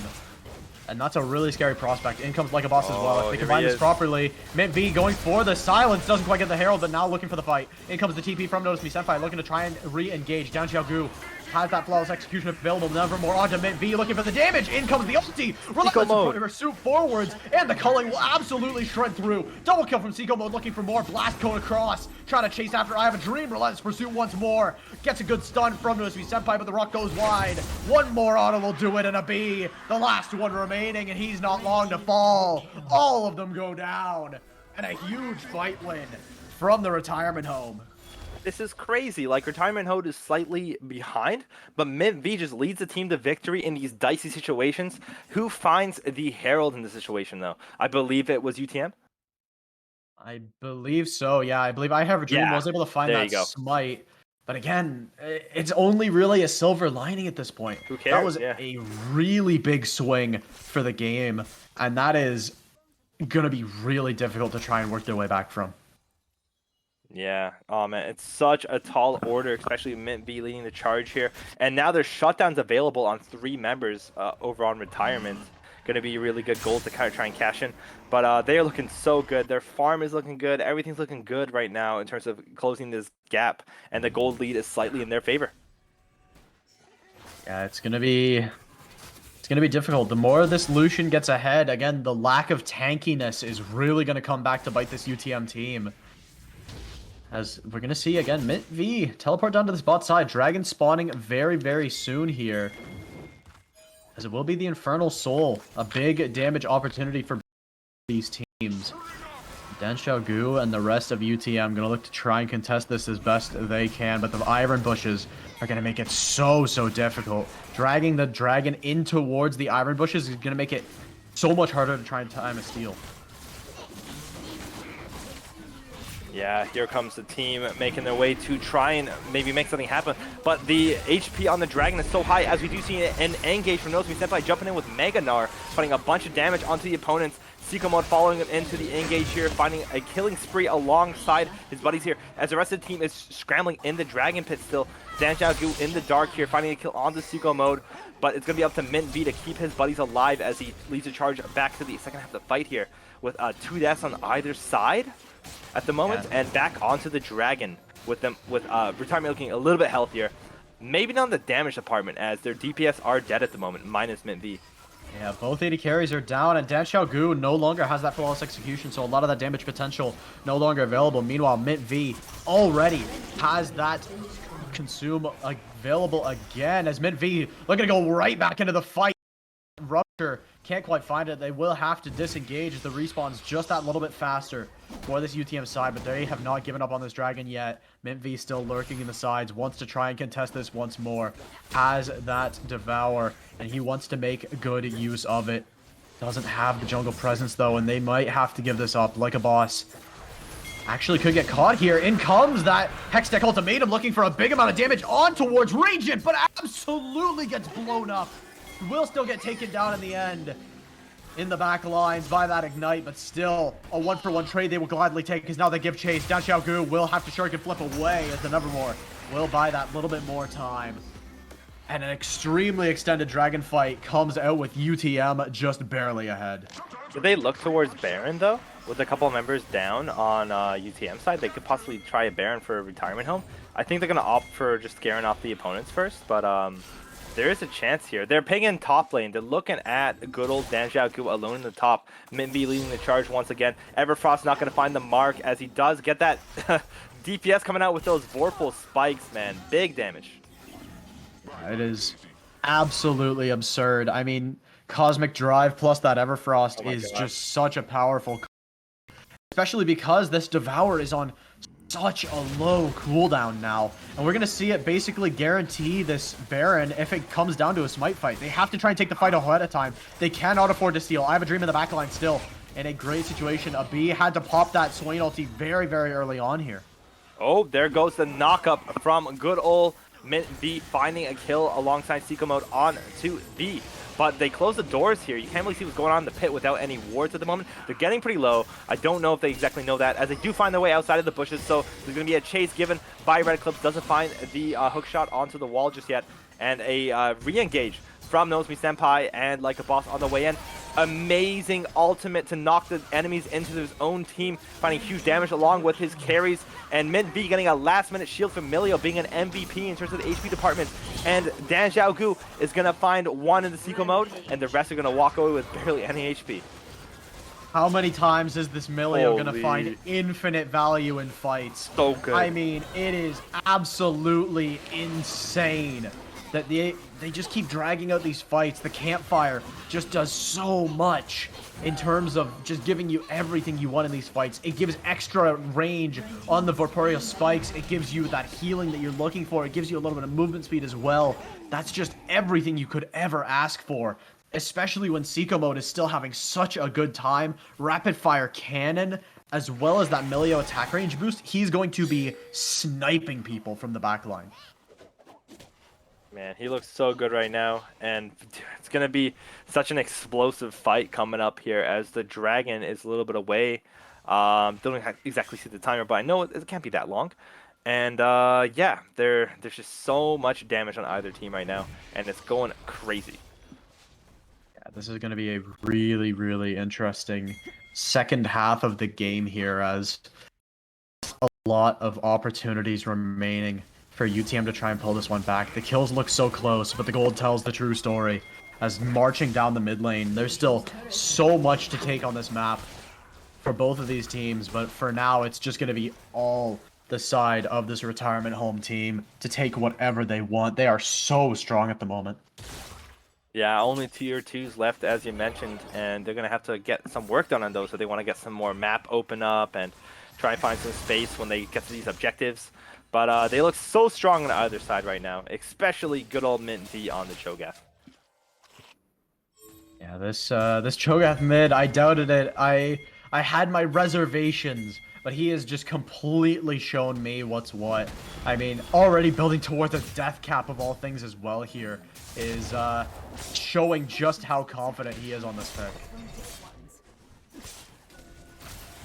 And what a pick it is. And a big Glacial Augment hitting a bunch of members on the retirement side there. As they do make their way to this tier 2 tower in top lane. Only one absent at the moment is Dan Xiaogu with no access to teleport. So this is going to be the end for this tier 2 tower. Yeah, and they're just going to be able to march all the way through here. I mean, there is almost nothing that can stop them. We see Lucian damage is just so high at the moment. I mean, 3.5 items already on the table, looking for even more to try and close out this game as fast as possible. Whoa, he just smited the Daisy, dude. That was crazy. That's BM. Dude, that's just, yeah, that's evil, right? Come on, hands off the Daisy. But yeah, goes the Daisy. As in the meantime, Dan Xiaogu, aforementioned not being present, did manage to take out tier 2 on the red side for the bot lane. Yeah, again, a little bit of a consolation prize, but not much more. The gold lead ballooning to 5k out of nowhere, especially with a dragon spawning. It's going to get that little bit harder every second that passes for this UTM team. This Cho'Gath is going to get that little bit more tanky, that little bit more difficult to deal with. And I don't know how much longer they can keep this stone pushed up the hill before it just comes right back and flattens them. Yeah, really tall order for sure, but here comes the next Drake on the side of the red team as they do pick it up. And in the meantime, Nozomi Senpai is in a 1v2 situation in top lane, finding a great ultimate into Dan Xiaogu, who answers it with a stopwatch there. Might live it. Unfortunately, that last shot takes him, but in the meantime, Red Eclipse barely makes it out with a kill onto Nozomi Senpai. Yeah, I mean, you will take a 1-for-1 in that situation any day of the week while your team is grabbing the dragon and just sprinting down mid lane. They're looking to punish them heavily for that. And, I mean, they should be able to do it easily with how much they have. Mint V taking a lot of turret shots, though. He gets one shot down. Meanwhile, a good trade there, but another good kill through the Milio can't save you now. As still, I Have a Dream looking to continue chasing, and there's nothing left in the damage department. It's only the Ivern and the Milio remaining. Yeah, like a boss, going to have to play this Blast Cone effectively if he wants to escape. But he's not giving him an easy time. He's going to have to flash out of there to make his way. But here comes a teleport from Red Eclipse down into the bot, followed by good old Dan Xiaogu. As they're going to clean up these last couple of players. They know this is going to give them so much advantage to push up these lanes that they can find these kills. Red Eclipse has the hook shot in the barrel here. Here we go. Stun into an ultimate. Doesn't work out for him, as tenacity doesn't matter when you're already dead. Yeah, I mean, it's such a good turnaround in the blink of an eye as well. Now the gold lead just completely reverses. That's the one downside of this type of composition, is you do really lack that damage coming into the late game. When you have double supports, you have to really play safe with your carries. But in comes Nozomi Senpai. Good flawless execution away from Den Xiaogu. Keep himself safe, but they're still looking for even more flashing forwards when another stun. Whoa. Absolutely obliterating that bar. This CC chain combination, Mint V and Nozomi Senpai, is so effective at taking down these opponents. As we do see Sikomo finding another kill onto Dan Xiaogu. The chase is going and going. Here comes an ultimate super far away after a good old Q from I Have a Dream, finding a kill onto one of the players. I think it was Nozomi Senpai was low. Yeah, he goes down there. Yeah, a big pickup for sure, as now with Baron spawning, both teams have their jungler alive, but Mint V is honestly just a better jungler at this point. I mean, that Devour is just, I want to say 2,000 damage on any objective of your choice. That is almost impossible to outspeed. You would have to have something absolutely insane to try and beat that through. They've opted to kind of set up like a light trap here in the jungle. Kind of taking their time, as Nozomi Senpai is still on the respawn here. Gonna have to make his way back down. And then in the meantime, we do see UTM finding some space in mid lane here, peeping it out, making sure that nothing fishy's going on. But yeah, here we go. Any moment now, I'm sure they'll get into another engagement.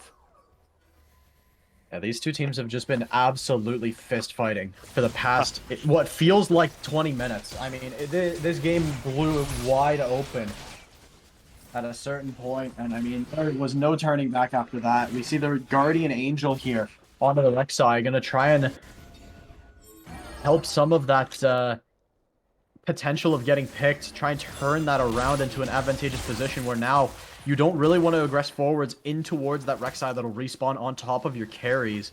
But again, it's just a lot of getting poked out, a lot of positioning yourselves around of what you can do from this position. Yeah, they're going to have to be careful here. Red Eclipse is waiting on the edge of this wall here to maybe try and find the back line. But a huge engage. Seiko Mode finding huge damage onto a bunch of his opponents here. Mint V finding his way down onto Dan Xiaogu. He's in the Shroud right now. Not sure exactly where he's jumping. But there goes the re-engage from the Flawless Execution into the back line. Not going to find anything. They're just too tanky. Milio is so valuable as we keep preaching. And they're making their way to that inhibitor turret. Yeah, still looking for even more. I mean, they're going to find the inhibitor at least here. And they should be able to turn around and grab a Baron. Or they could look to just end this game. The respawn timer is already looking kind of hefty. 30 seconds still on Dan Xiaogu and 15 on the other two. Down go the Nexus turrets. They have to try and make a play to stabilize this game. As the Nexus goes down. Still looking to try and find the damage. Good hook shot, wall dive into the Zhonya's popped forwards. But look at the Milio healing. Oh my gosh. The sustain is too strong. And the health bars stay healthy as they march their way to 2-0. And look to close out the series in a sweep. This game, man, it looked so promising from the side of UTM initially, and they kept kind of punching back and forth, as you said, fist fight. But yeah, no, that's it. They're going to take it to the 2-0 and go into game 3. That is I mean, I don't want to say unexpected outcome because, I mean, it was a very well played game, but the fact that they were able to take some of those picks that didn't exactly go as planned for that opposing side, and they just said, "No, we'll do it better. We'll take that off your hands and we'll just run it." I mean, just absolutely steamrolled through at a certain point, and it was just so crazy to watch. Kind of showed them how to do it. Yeah. And man, I don't know what to expect next game, of course. Definitely, as usual, some alterations based on the plays. Will Red Eclipse finally find an answer to the top lane? No, I'm not sure. He definitely fared better that time, but yeah, we're going to have to see what he does. Yeah, I think these teams are going to need a chance to reset and refresh, as we do as well. But again, this upcoming third game could be the last. 2-0 lies the score. And it's going to be a mountain of a fight for UTM to try and get back into this. Let's see if they can right after this.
All right, ladies and gentlemen, we're back here for game 3 in the retirement home and UTM. What could be our last game of this tournament if the retirement home's able to complete the sweep.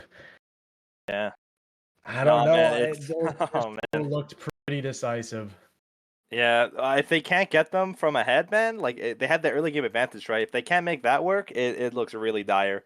Mhm. Especially if they outdraft them here, as we see the same bans as usual coming out. These crucial mid lane and jungle characters getting banned out, of course. Good old LeBlanc. But let's see these third bans. This is the kind of the flex spot, right? You can switch it up based on what's been going on, and they do. Looks like Varus is going to come out from retirement home this time. They are tired of seeing him because he was the shining light for UTM last round. It'll be interesting to see if Ezreal gets banned this game because I think it's between Oh. Ezreal and I'm trying to remember what got banned previously because there is one thing it's the Ezreal and the Tristana actually Oh that yeah. could be legal. One of them is getting through, and we have not seen any of them get through this whole time. It's going to be Oh. Ivern banned No here. more Ivern. So They said don't take him back. very alert from UTM. They Oh. have to leave the Ezreal legal because if the Tristana comes through and they don't have Ezreal to respond, it gets really, really dicey really quick. And there We she is, man. Yeah, we could see Kai'Sa Nautilus to counter this in theory, but it's all about what UTM thinks is best to head Tristana. Yeah, Ezreal definitely sounds juicy. We haven't seen him tonight, and as you mentioned, he's been banned.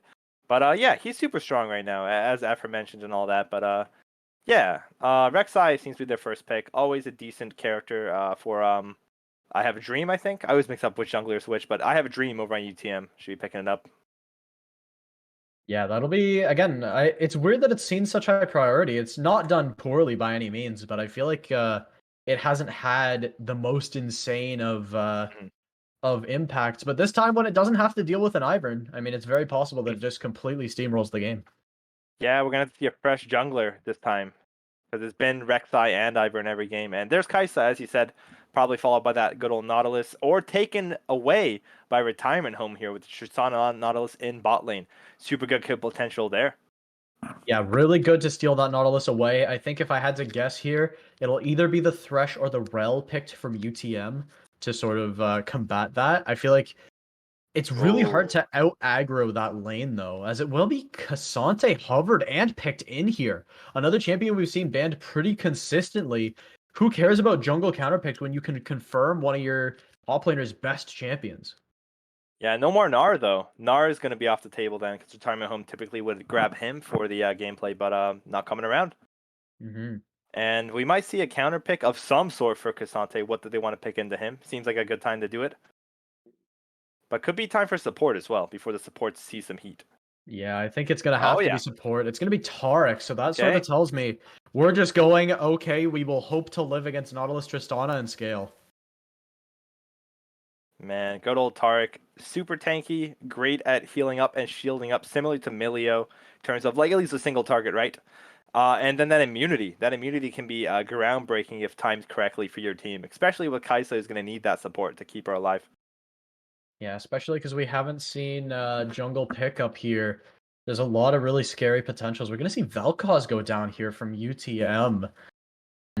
I think this is another game where technically Xerath could see a pickup.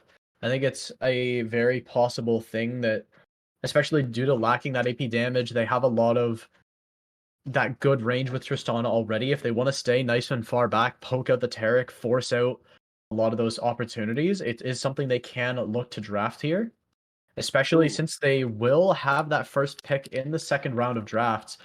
Namely, this time UTM forcing retirement home on the blue side, so they will have that final counter pick. Yeah, and here comes a Syndra ban prior to a good old Gwen ban. Looks like Ornn was hover for the ban, but he seems to dodge it this time around. Or he could be the ban this time, like as there is one more slot. But who knows who they're going to pick on UTM's side for the top lane. They've had a different top laner every time. Been through Rengar and Camille, but now they're up against Cassante as opposed to Gnar. Yeah, it Ooh, looks like we Talon. are going to see Talon ban. That tells me that we might be seeing a Xerath if they do lock that down. Hmm. Yeah, it looks like that will go through. And again, they will have to pick both at the same time here. UTM basically has to pick one thing that gets countered and one thing that gets to counter. But considering Right. they've had the top lane counter every single game and it hasn't really worked out, I wouldn't mind seeing them just throw their top laner to the wolves here. Man, yeah, they're going to have a tough time in lane with Cassante, of course. So, who knows what it could be. Oh, something weird like Vlad. All right. Yeah, Vlad Hover and Vlad confirmed for UTM. Could be mid, of course, but possible. Yeah, this is a really, really weird pick here from this position again. Whoa. Ooh, there's a lot of interesting things going on. I am not gonna believe anything till I see it, but it looks like they are honing in on Jarvan. I don't really like the Jarvan pick here if that's the motive here from retirement home. There was one frame of Gragas as well. Ah, Hmm. okay, but they're gonna land on the Jarvan. Not a And huge fan of the Jarvan. Okay, they will pair it with the combo potential, but that Jarvan yeah. just does not look great right Oh, now. okay. Okay, this could get Vagar control, spicy. huh? This could get spicy quick. Again, They this can't is just going yeah. into a Vladimir, so there's a lot of good options here. He's checking them all out too. Landing on Vagar looks like. All right, Vagar is locked in for mid lane. So we got the whole roster in retirement home, and that gives all the info over to UTM, who can make a decision. There is also the potential of flexing this Vladimir up towards the top lane into the Cassante. I'm surprised to see UTM not just counterpick the Cassante instead of leaving this Vladimir vulnerable and having that last pick up. But again, possibly fearing Hmm. a good early pick, but Alawi is going to be the last one of this game, so... Hmm. Okay, sorry. I have been informed it is Corgi and not Vigar. So Oh, what? a little bit of a mishap there on the Gotcha. drafting software. That Okay. makes much more sense all of a sudden.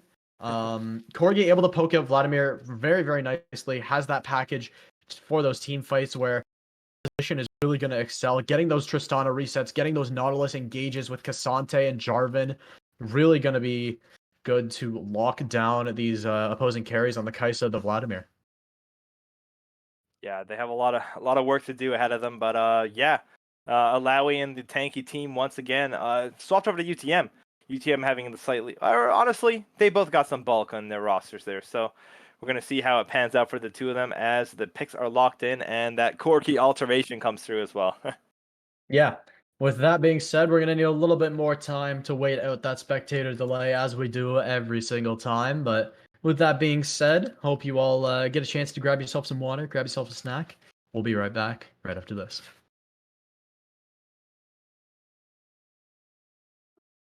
Sorry, I knew something was going on in chat, so figured I'd get it checked. All right, Melon. Looks like we're still here. What's going on, my gamer? Oh, what? We're vibing. Yeah. Oh. Sorry, you mean we're still live? Yeah, we're Oh my still God. good. We're Okay. still All good. right. True. True. Sorry. I totally thought that we were headed out. I was actually I gonna think get we are that now. advice on the snack, to be Adios. honest. But yeah.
Hello, ladies and gentlemen. We are back. Game 3 of this best of 5 between the retirement home and UTM. One last chance for this UTM squad to prove what they're made of. Or will they be sent packing by the retirement home itself? Yeah, maybe they'll join them in retirement, possibly. Doesn't quite work out for them, but here they are. Similar to round 1, we see retirement home going for a bot lane cheese here, or opposite for that matter, I guess. As UTM and retirement home have swapped sides for the first time, so that's gonna be a bit getting used to. Yeah, I think it's a good play from retirement home just because they did see UTM go for that, and they have the infinitely stronger level 1 composition here. So definitely not a bad call, and I don't think it's been punished either. There's no vision down. We do see one ward. I think that's... Yeah, we're going to see a early ward close to the Rek'Sai jungle here, trying to just guard their own camps maybe from getting counter juggled by this Jarvan. Yeah, they have to be careful, as we know that good old Rek'Sai is super slippery, making their way in and out of all these sorts of situations and finding so much value in the jungle, especially in those early ganks. Level 3 gank is always coming down the pipeline from good old Rek'Sai. And it's going to be a pretty rough time, as this is the last chance for UTM. No more mistakes are allotted. This is their final opportunity to make this work, to not let the finals slip through their fingers. Yeah, it's going to be up to some of these changes in terms of the characters. Ace Diaz is finally on someone other than Varus, as the first fight breaks out in bot lane here. More of a skirmish for that matter, but yeah, Ace Diaz has Kai'Sa this time, and good old Seiko mode is on Tristana, flexing that on that character that finally made it through a ban. So yeah, they're on the board. Yeah, definitely a good pickup from Seiko mode to immediately steal it away. It's pretty obvious UTM, you know, they wanted to take that Tristana, but making sure that's nice and sealed away is a big piece of the puzzle. Yeah, it looks like a boss is going to sneak his way in through the bushes here in the alcove. It should be far up enough that he can make it into that last one, maybe, or maybe not. I have a dream on his way back to the bottom of the map too, as we do see a lot of poke coming from Notice Me Senpai on the Cassante there. Red Eclipse not doing great. Luckily, Red Eclipse has that extra HP gain from those slams on the passive, so should help him back up to a good status. But in the meantime, a B is up in there, and Tristana is going to find that first blood along with good old Like a Boss having some really good tower tanking ability. Dying on the mark there, but doesn't matter, it's a double kill. Gets given to good old Seiko mode. How many times have we seen... Wait. Did Jarvan die to minions? Did Jarvan die? I think Jarvan died to minions. Oh no, he was tanking. He was purposefully tanking on the edge. Wait, so he intended to get shot. No, he died second though. He must have died to minions. Yeah, must have been minions on the way back then. No way. That turns shame. so much about that fight all of a sudden. It looked so good until that. I mean, it's still very much advantageous for the side of the retirement home. They deny so much CS from the Kai'Sa, but that really turns it around. That almost was a massive gold swing in their favor.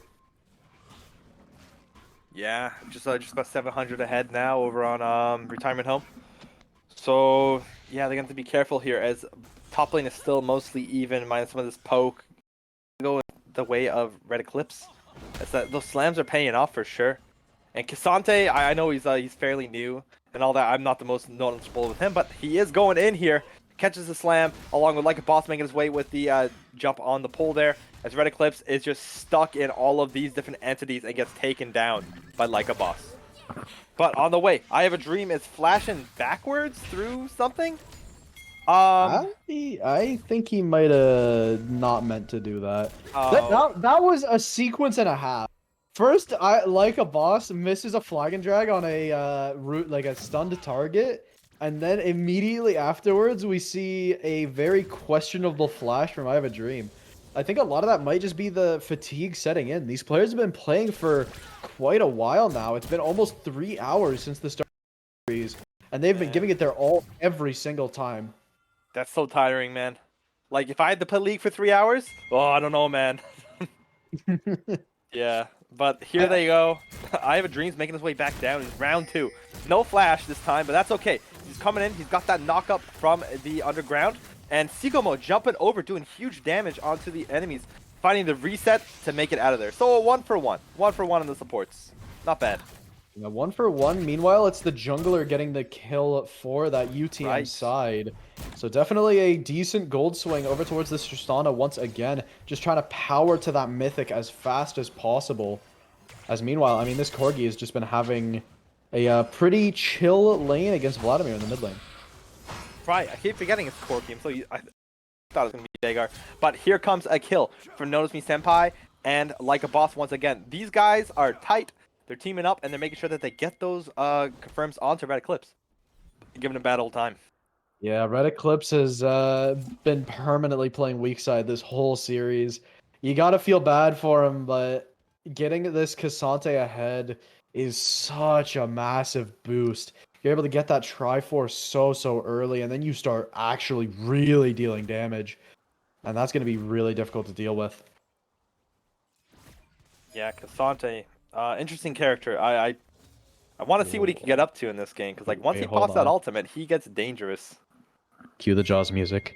Da-na, oh no. da-na, They do have a ward in the bush prior, so they might know about it. They almost certainly do, considering how they're positioning as well. Yeah. And they finally go, okay, we've lost enough minions for some cheeky Also, I play. think a B heard you. He totally heard you there. He froze. Yeah, he heard that theme song coming on. Yeah. He got terrified. He was quaking. Yeah, we don't play favorites here. We want both teams to do well, but we definitely just gave them a bit of a nudge there. And yeah, here mid lane, same story. Especially against Vlad, you know, you poke him out, but then he just pops 1Q and he's back up to full, right? Yeah, I think for both of these people, it's like we can't kill each other. We're just gonna chill, push wave, like try and deny CS. Outside of that, it's like okay, just. But top lane is not the same story. These guys, they see each other and they hate each other. They want to fight all the time, as is going on in bot lane here. Reject getting caught by a BS and good old I Have a Dream, but I Have a Dream gets taken out as Sikomo is just so stalwart in their DPS, sticking to their guns and making it happen as a double kill turns into, I believe, maybe a triple kill. Not quite. The Ignite did tick down to grab that first kills. We will see the test of will. Trying to catch Notice Me Senpai, trying to run him down here. The slow coming through. But we're going to try and turn this around. Mint is here. How much damage can they output? Big Cassante ultimate goes for the all-in. Will find the kill, and he'll stay alive as well. Mint not required to make that one happen. And Notice Me Senpai asserting the dominance in the top lane once again. Wait, now it's Den Xiaogu trying to trade this one back. Good shield there from Notice Me Senpai to try and hold this away, but now the blood pool comes through. A good Vladimir ultimate to secure that kill from Den Xiaogu. Swing back on towards this Vladimir, but just look at the gold lead that already exists between these two teams. If this is a retirement squad team that can come back after being down, imagine how decisive this will be when they're up from the start. Yeah, 5 kills over them is great, especially a lot of the value being in Seco mode in the bot lane. Man, 5-1-1 Tristana, and they are afraid to push out, and they're having some really consistent ganks on either side as well. They're making it happen. Mid lane's a bit somber, but they're also making their way out there too, especially that top lane response we just saw. It's great to see their heads up play and that they're ready to do anything they need to win. think a lot of the scaling is going to have to come from Ace Diaz and Den Xiaogu this game. I mean, it's already looking pretty down in that bot lane, especially that Nautilus Tristana is really cooking at this point in the game.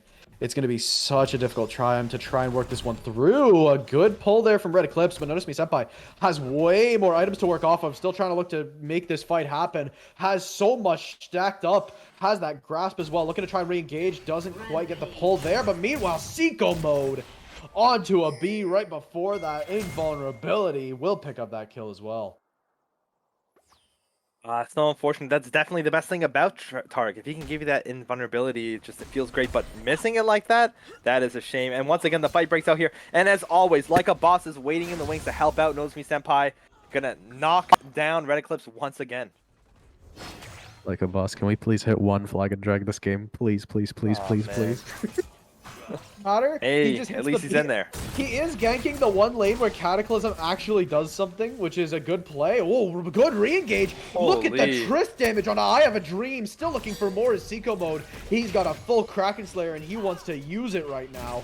As in comes the Tarek, trying to find that stun, but just can't find anything. Now like a boss in the side wings. He's just waiting for them to walk into him. Flag and drag over the wall. Still looking to try and find this on I Have a Dream. Finds the ulti down, the burrow through, flashing away. The reset through for Seiko mode. Looking for another one. He'll find the double kill. Gets under the bomb. The flag and drag finally lands. And a triple kill for Seiko mode.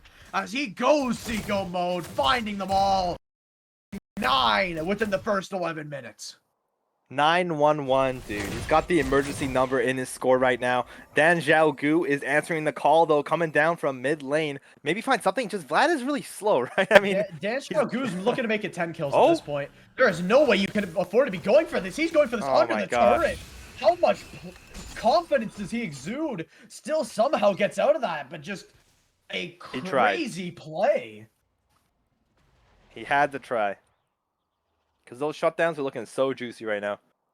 Yeah, I mean, even a 1-for-1 on the Tristana there is infinitely worth it, but it's so hard to try and find that kill with the mobility available. We did see, Notice Me Senpai trying all in the top lane onto Red Eclipse. Did burn the ulti, but wasn't able to find anything. So that will be a little bit of diminished kill presence, but look at the platings across the map. I mean, it is so one-sided at the moment on that front. Man, yeah, what a game. And disadvantage 10 kills, tons of gold, 7k. It is looking really good for them right now. Notice Me Senpai a bit low in the top here. Red Eclipse trying to pressure him from the edge of the tower range. But diving is going to be really hard to do, especially if these slams don't work out. But he's moving on up, and here comes I Have a Dream into the mid. Coming back around, I guess just a counter jungler right now, right? Trying to find some value. Yeah, I mean, that's all you really can do. Still looking to try and make this fight work towards the top side. Red Eclipse out of mana, though, so most likely not going to be able to go for that play. Will now path up. Reveals his location with the Rift Herald, but is there anything they can do about it? Notice Me Senpai still in a terrible position, trying to kite the other way, trying to burn as much time as possible. Could look to try and find one here. Does have that draw towards him. Will still look to try and get out of this one, but the final Q will spell the demise of that. But a good job from Notice Me Senpai to try and burn as much time as he can. The Rift Herald not quite going to grab the first turret, and they won't get it at all. It'll be actually Seiko mode on the other side of the map to grab that first turret by the hair of his chin. And that's another massive gold swing. 8k still lies this gold lead. 8k. That's what, 2.5 free items. And here comes Mint B making his way through along with Seiko mode. Gonna see the pool come out from Dan Zhao, zooming across escapes, but Regent finds his way over to him and they find a kill. Yeah, a really good Tristana bomb early on, gets a couple autos onto that, and that just absolutely obliterates Dan Xiaogu after he gets out of that blood pool alongside that Corky big one. And that is a massive deal, as now, I mean, that dragon's up. It feels like I don't even remember when the first one was taken, obviously more than 5 minutes ago, but there has been so much going on in this game as now Mint V, he's got the package as well. Regent flashing over the wall, they're going for a play here. Oh, there he goes. Regent, massive play and follow up the hook. One ulti misses and that may cost them the kill. In comes the depth charge to finish it off as now, I think up towards this top side, a 1v1 already in the works, 2 more on the way to try and pick off Notice Me Senpai. They're trading the dragon for this, so they've got to get something. In comes the test of will, and it's not close. As Notice Me Senpai will hit the dirt, but he's done his job. He's drawn the attention, and he's secured the dragon for his team. Yeah, they keep putting so many resources into taking out Notice Me Senpai on top, but it's not going to matter if the rest of the match is getting torn apart. Like a Seiko mode and like a boss, just doing whatever they want down here. Wait, Seiko mode just jumped right into the Taric on that mid lane. Hold on, he could be in trouble. Rek'Sai going forwards, 1 HP onto him, trying to jump onto a B to get this reset. Does get it, over the wall he goes, but the Rek'Sai ulti will claim his life. 1K into the pocket of I Have a Dream. For a moment, it looked like Seiko mode had a dream of getting out of that one alive, but the Rek'Sai ulti, he'll claim that one. Almost a beautiful outplay as now it's Red Eclipse in a little bit of danger. I Have a Dream in position to try and make this happen. Still trying to find something, but he can't afford to engage. He has no idea if there's even more players here. As Notice Me Senpai still looking to try and go forwards. Now finally engaging in, but a huge all-in from Notice Me Senpai. All out now gone in that all-out mode, trying to get as much damage down as he can, but it will just be a disengage from both sides. Never mind, Notice Me Senpai flashing forwards, finds good damage there onto the Rek'Sai and absolutely obliterates him. Man, initially their Red Eclipse was just doing such a great job with sustain there. The Trial of the Will with all of those different slams are just healing them up like crazy. They do get away with their life, but unfortunately they're going to lose I Have a Dream on the way. And now Rift Herald is back up once again, so they could have a chance at that. Like a boss is already on it as we speak. And here comes the teleport from Red Eclipse in the top lane, trying to find his way back to apply some pressure, make sure they don't get too much. And look at Like a Boss, just fighting on top of the Vision, doesn't even care. He knows that he's got this one. Yeah, there is no way, even if they do show up, he is just so safe on Jarvan right now. Just able to get out so easily. Hexgate in, they see that. I Have a Dream on these wolves. Oh no, a B. No, not like this. Into the Vision he goes, and he goes down as now in comes the depth charge. Actually able to turn this one around a little bit. Seiko mode's absolutely one shot in the back of the fight. Ace DS with a massive kill there, and they turn it around in the blink of an eye. Dan Xiaogu and I Have a Dream pull up in the nick of time, and they find the 2 carries on this retirement home side. A massive swing and a massive misplay. I think this is getting a little bit too brave now, but the gap is there. And here's another fight in top lane. Like a Boss once again coming to the aid of Notice Me Senpai as always. Trapping him inside of the Jarvan ultimate there, but so much sustain doesn't matter as they do eventually whittle down Red Eclipse. Yeah, 404 gold on that kill, and that's... It might start to be looking like UTM's chances of winning not found very soon. As this gold lead, even after those 2 shutdowns in a row on the Tristana, still sits at almost 7k. I mean, that is absolutely absurd. Look at just the 80 carries. 4.5k gold differential between Seiko mode and Ace DS right now. And it is so difficult to make that back, especially against a Tristana that scales so well into this late game.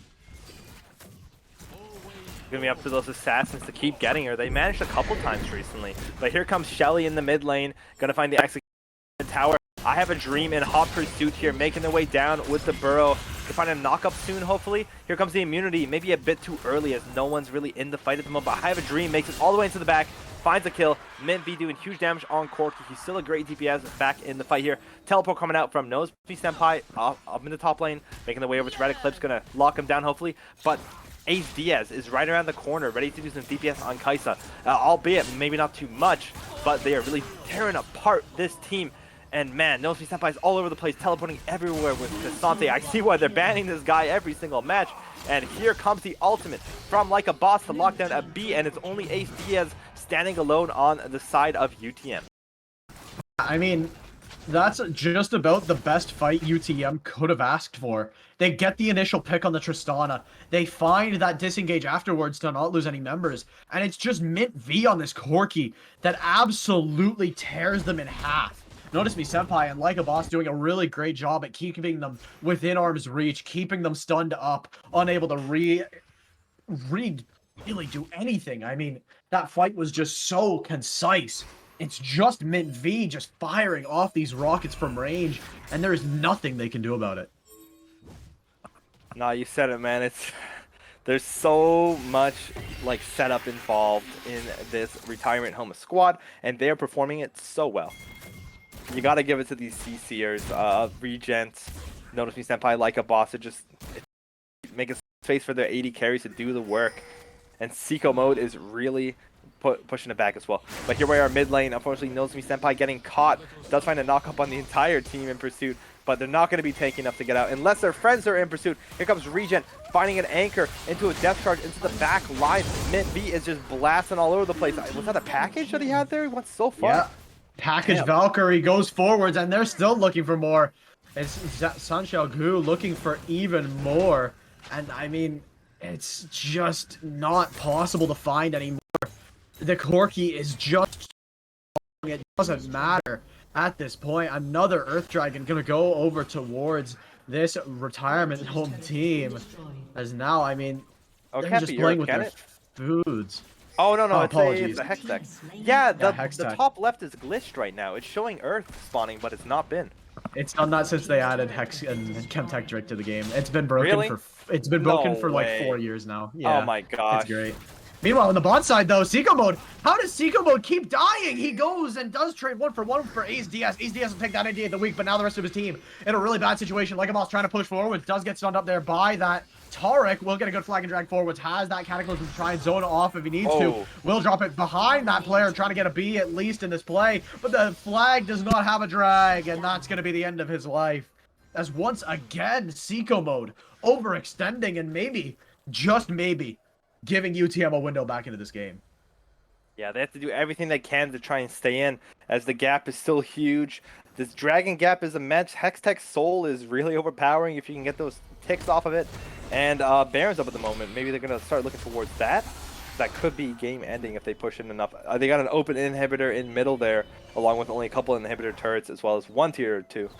So yeah, it's not looking too good. It's going to be a really rough time.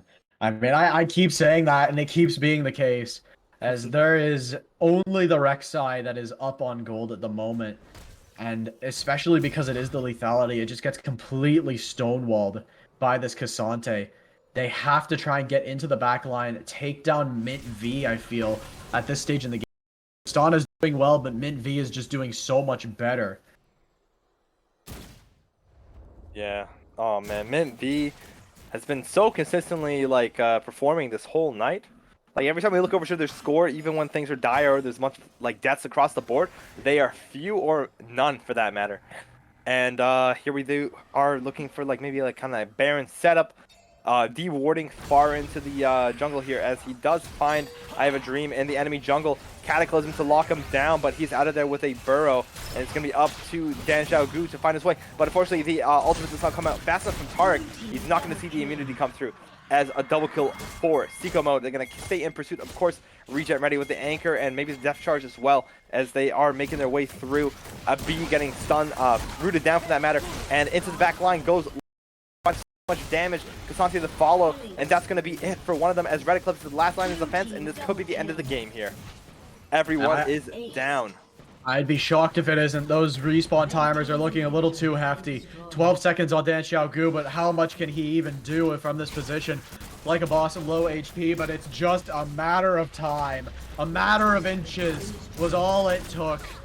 Herculean effort from this retirement homes team. They show they're not washed up. They show they can still kick it with the youngins.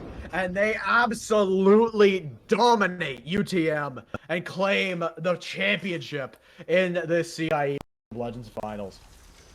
Yeah, you got to give it to them. They came out to play, and sure they did. And man, it's been a couple days, I guess. And here we are with a 3-0 for the retirement home. Yeah, such a massive reversal from the last time these two teams played. Last time UTM able to finish their game with a W in under 19 minutes. This time, the exact opposite. I mean, it looked like especially in that game 3, the retirement home was just on the gas the whole way through. Yeah, man. Starting with an advantage on the clearly stronger team, that so dominant. Hard to come back from that. Mm-hmm. Yeah, I mean, so many insanely good plays. Just a highlight reel of a series from both of these teams. Mm-hmm. But it's just comes down to that one adaptation, that one good play that we saw time and time again. How many times was it? Yes, this champion just is insane in this situation. The Milio, the Tristana, the Kaisa Nautilus. The Nautilus in general was just insane throughout that entire series. And it was the retirement home to find those picks first, to find those opportunities gifted to them. And they really capitalized on it. Yeah. Man, we had fun times too. It's stuff like the Rengar Ivern back in the beginning there.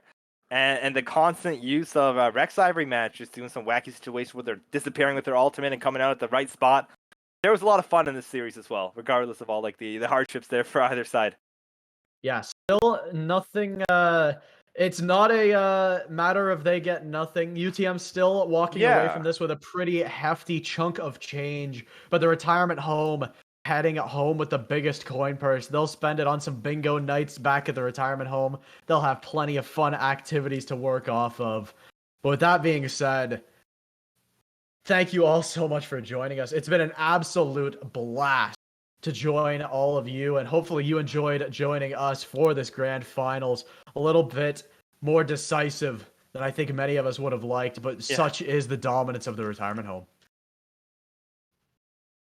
With that being said, again, thank you all so much for joining us. We have plenty more CIE action for the rest of this week. Be sure to check out the schedule on Twitter if you have anything that you want to see. Plenty of panels, plenty more finals. We have Valorant, as well as, I believe, more Overwatch action tomorrow night. So be sure to tune in for that. With that being said, my name is McGrath.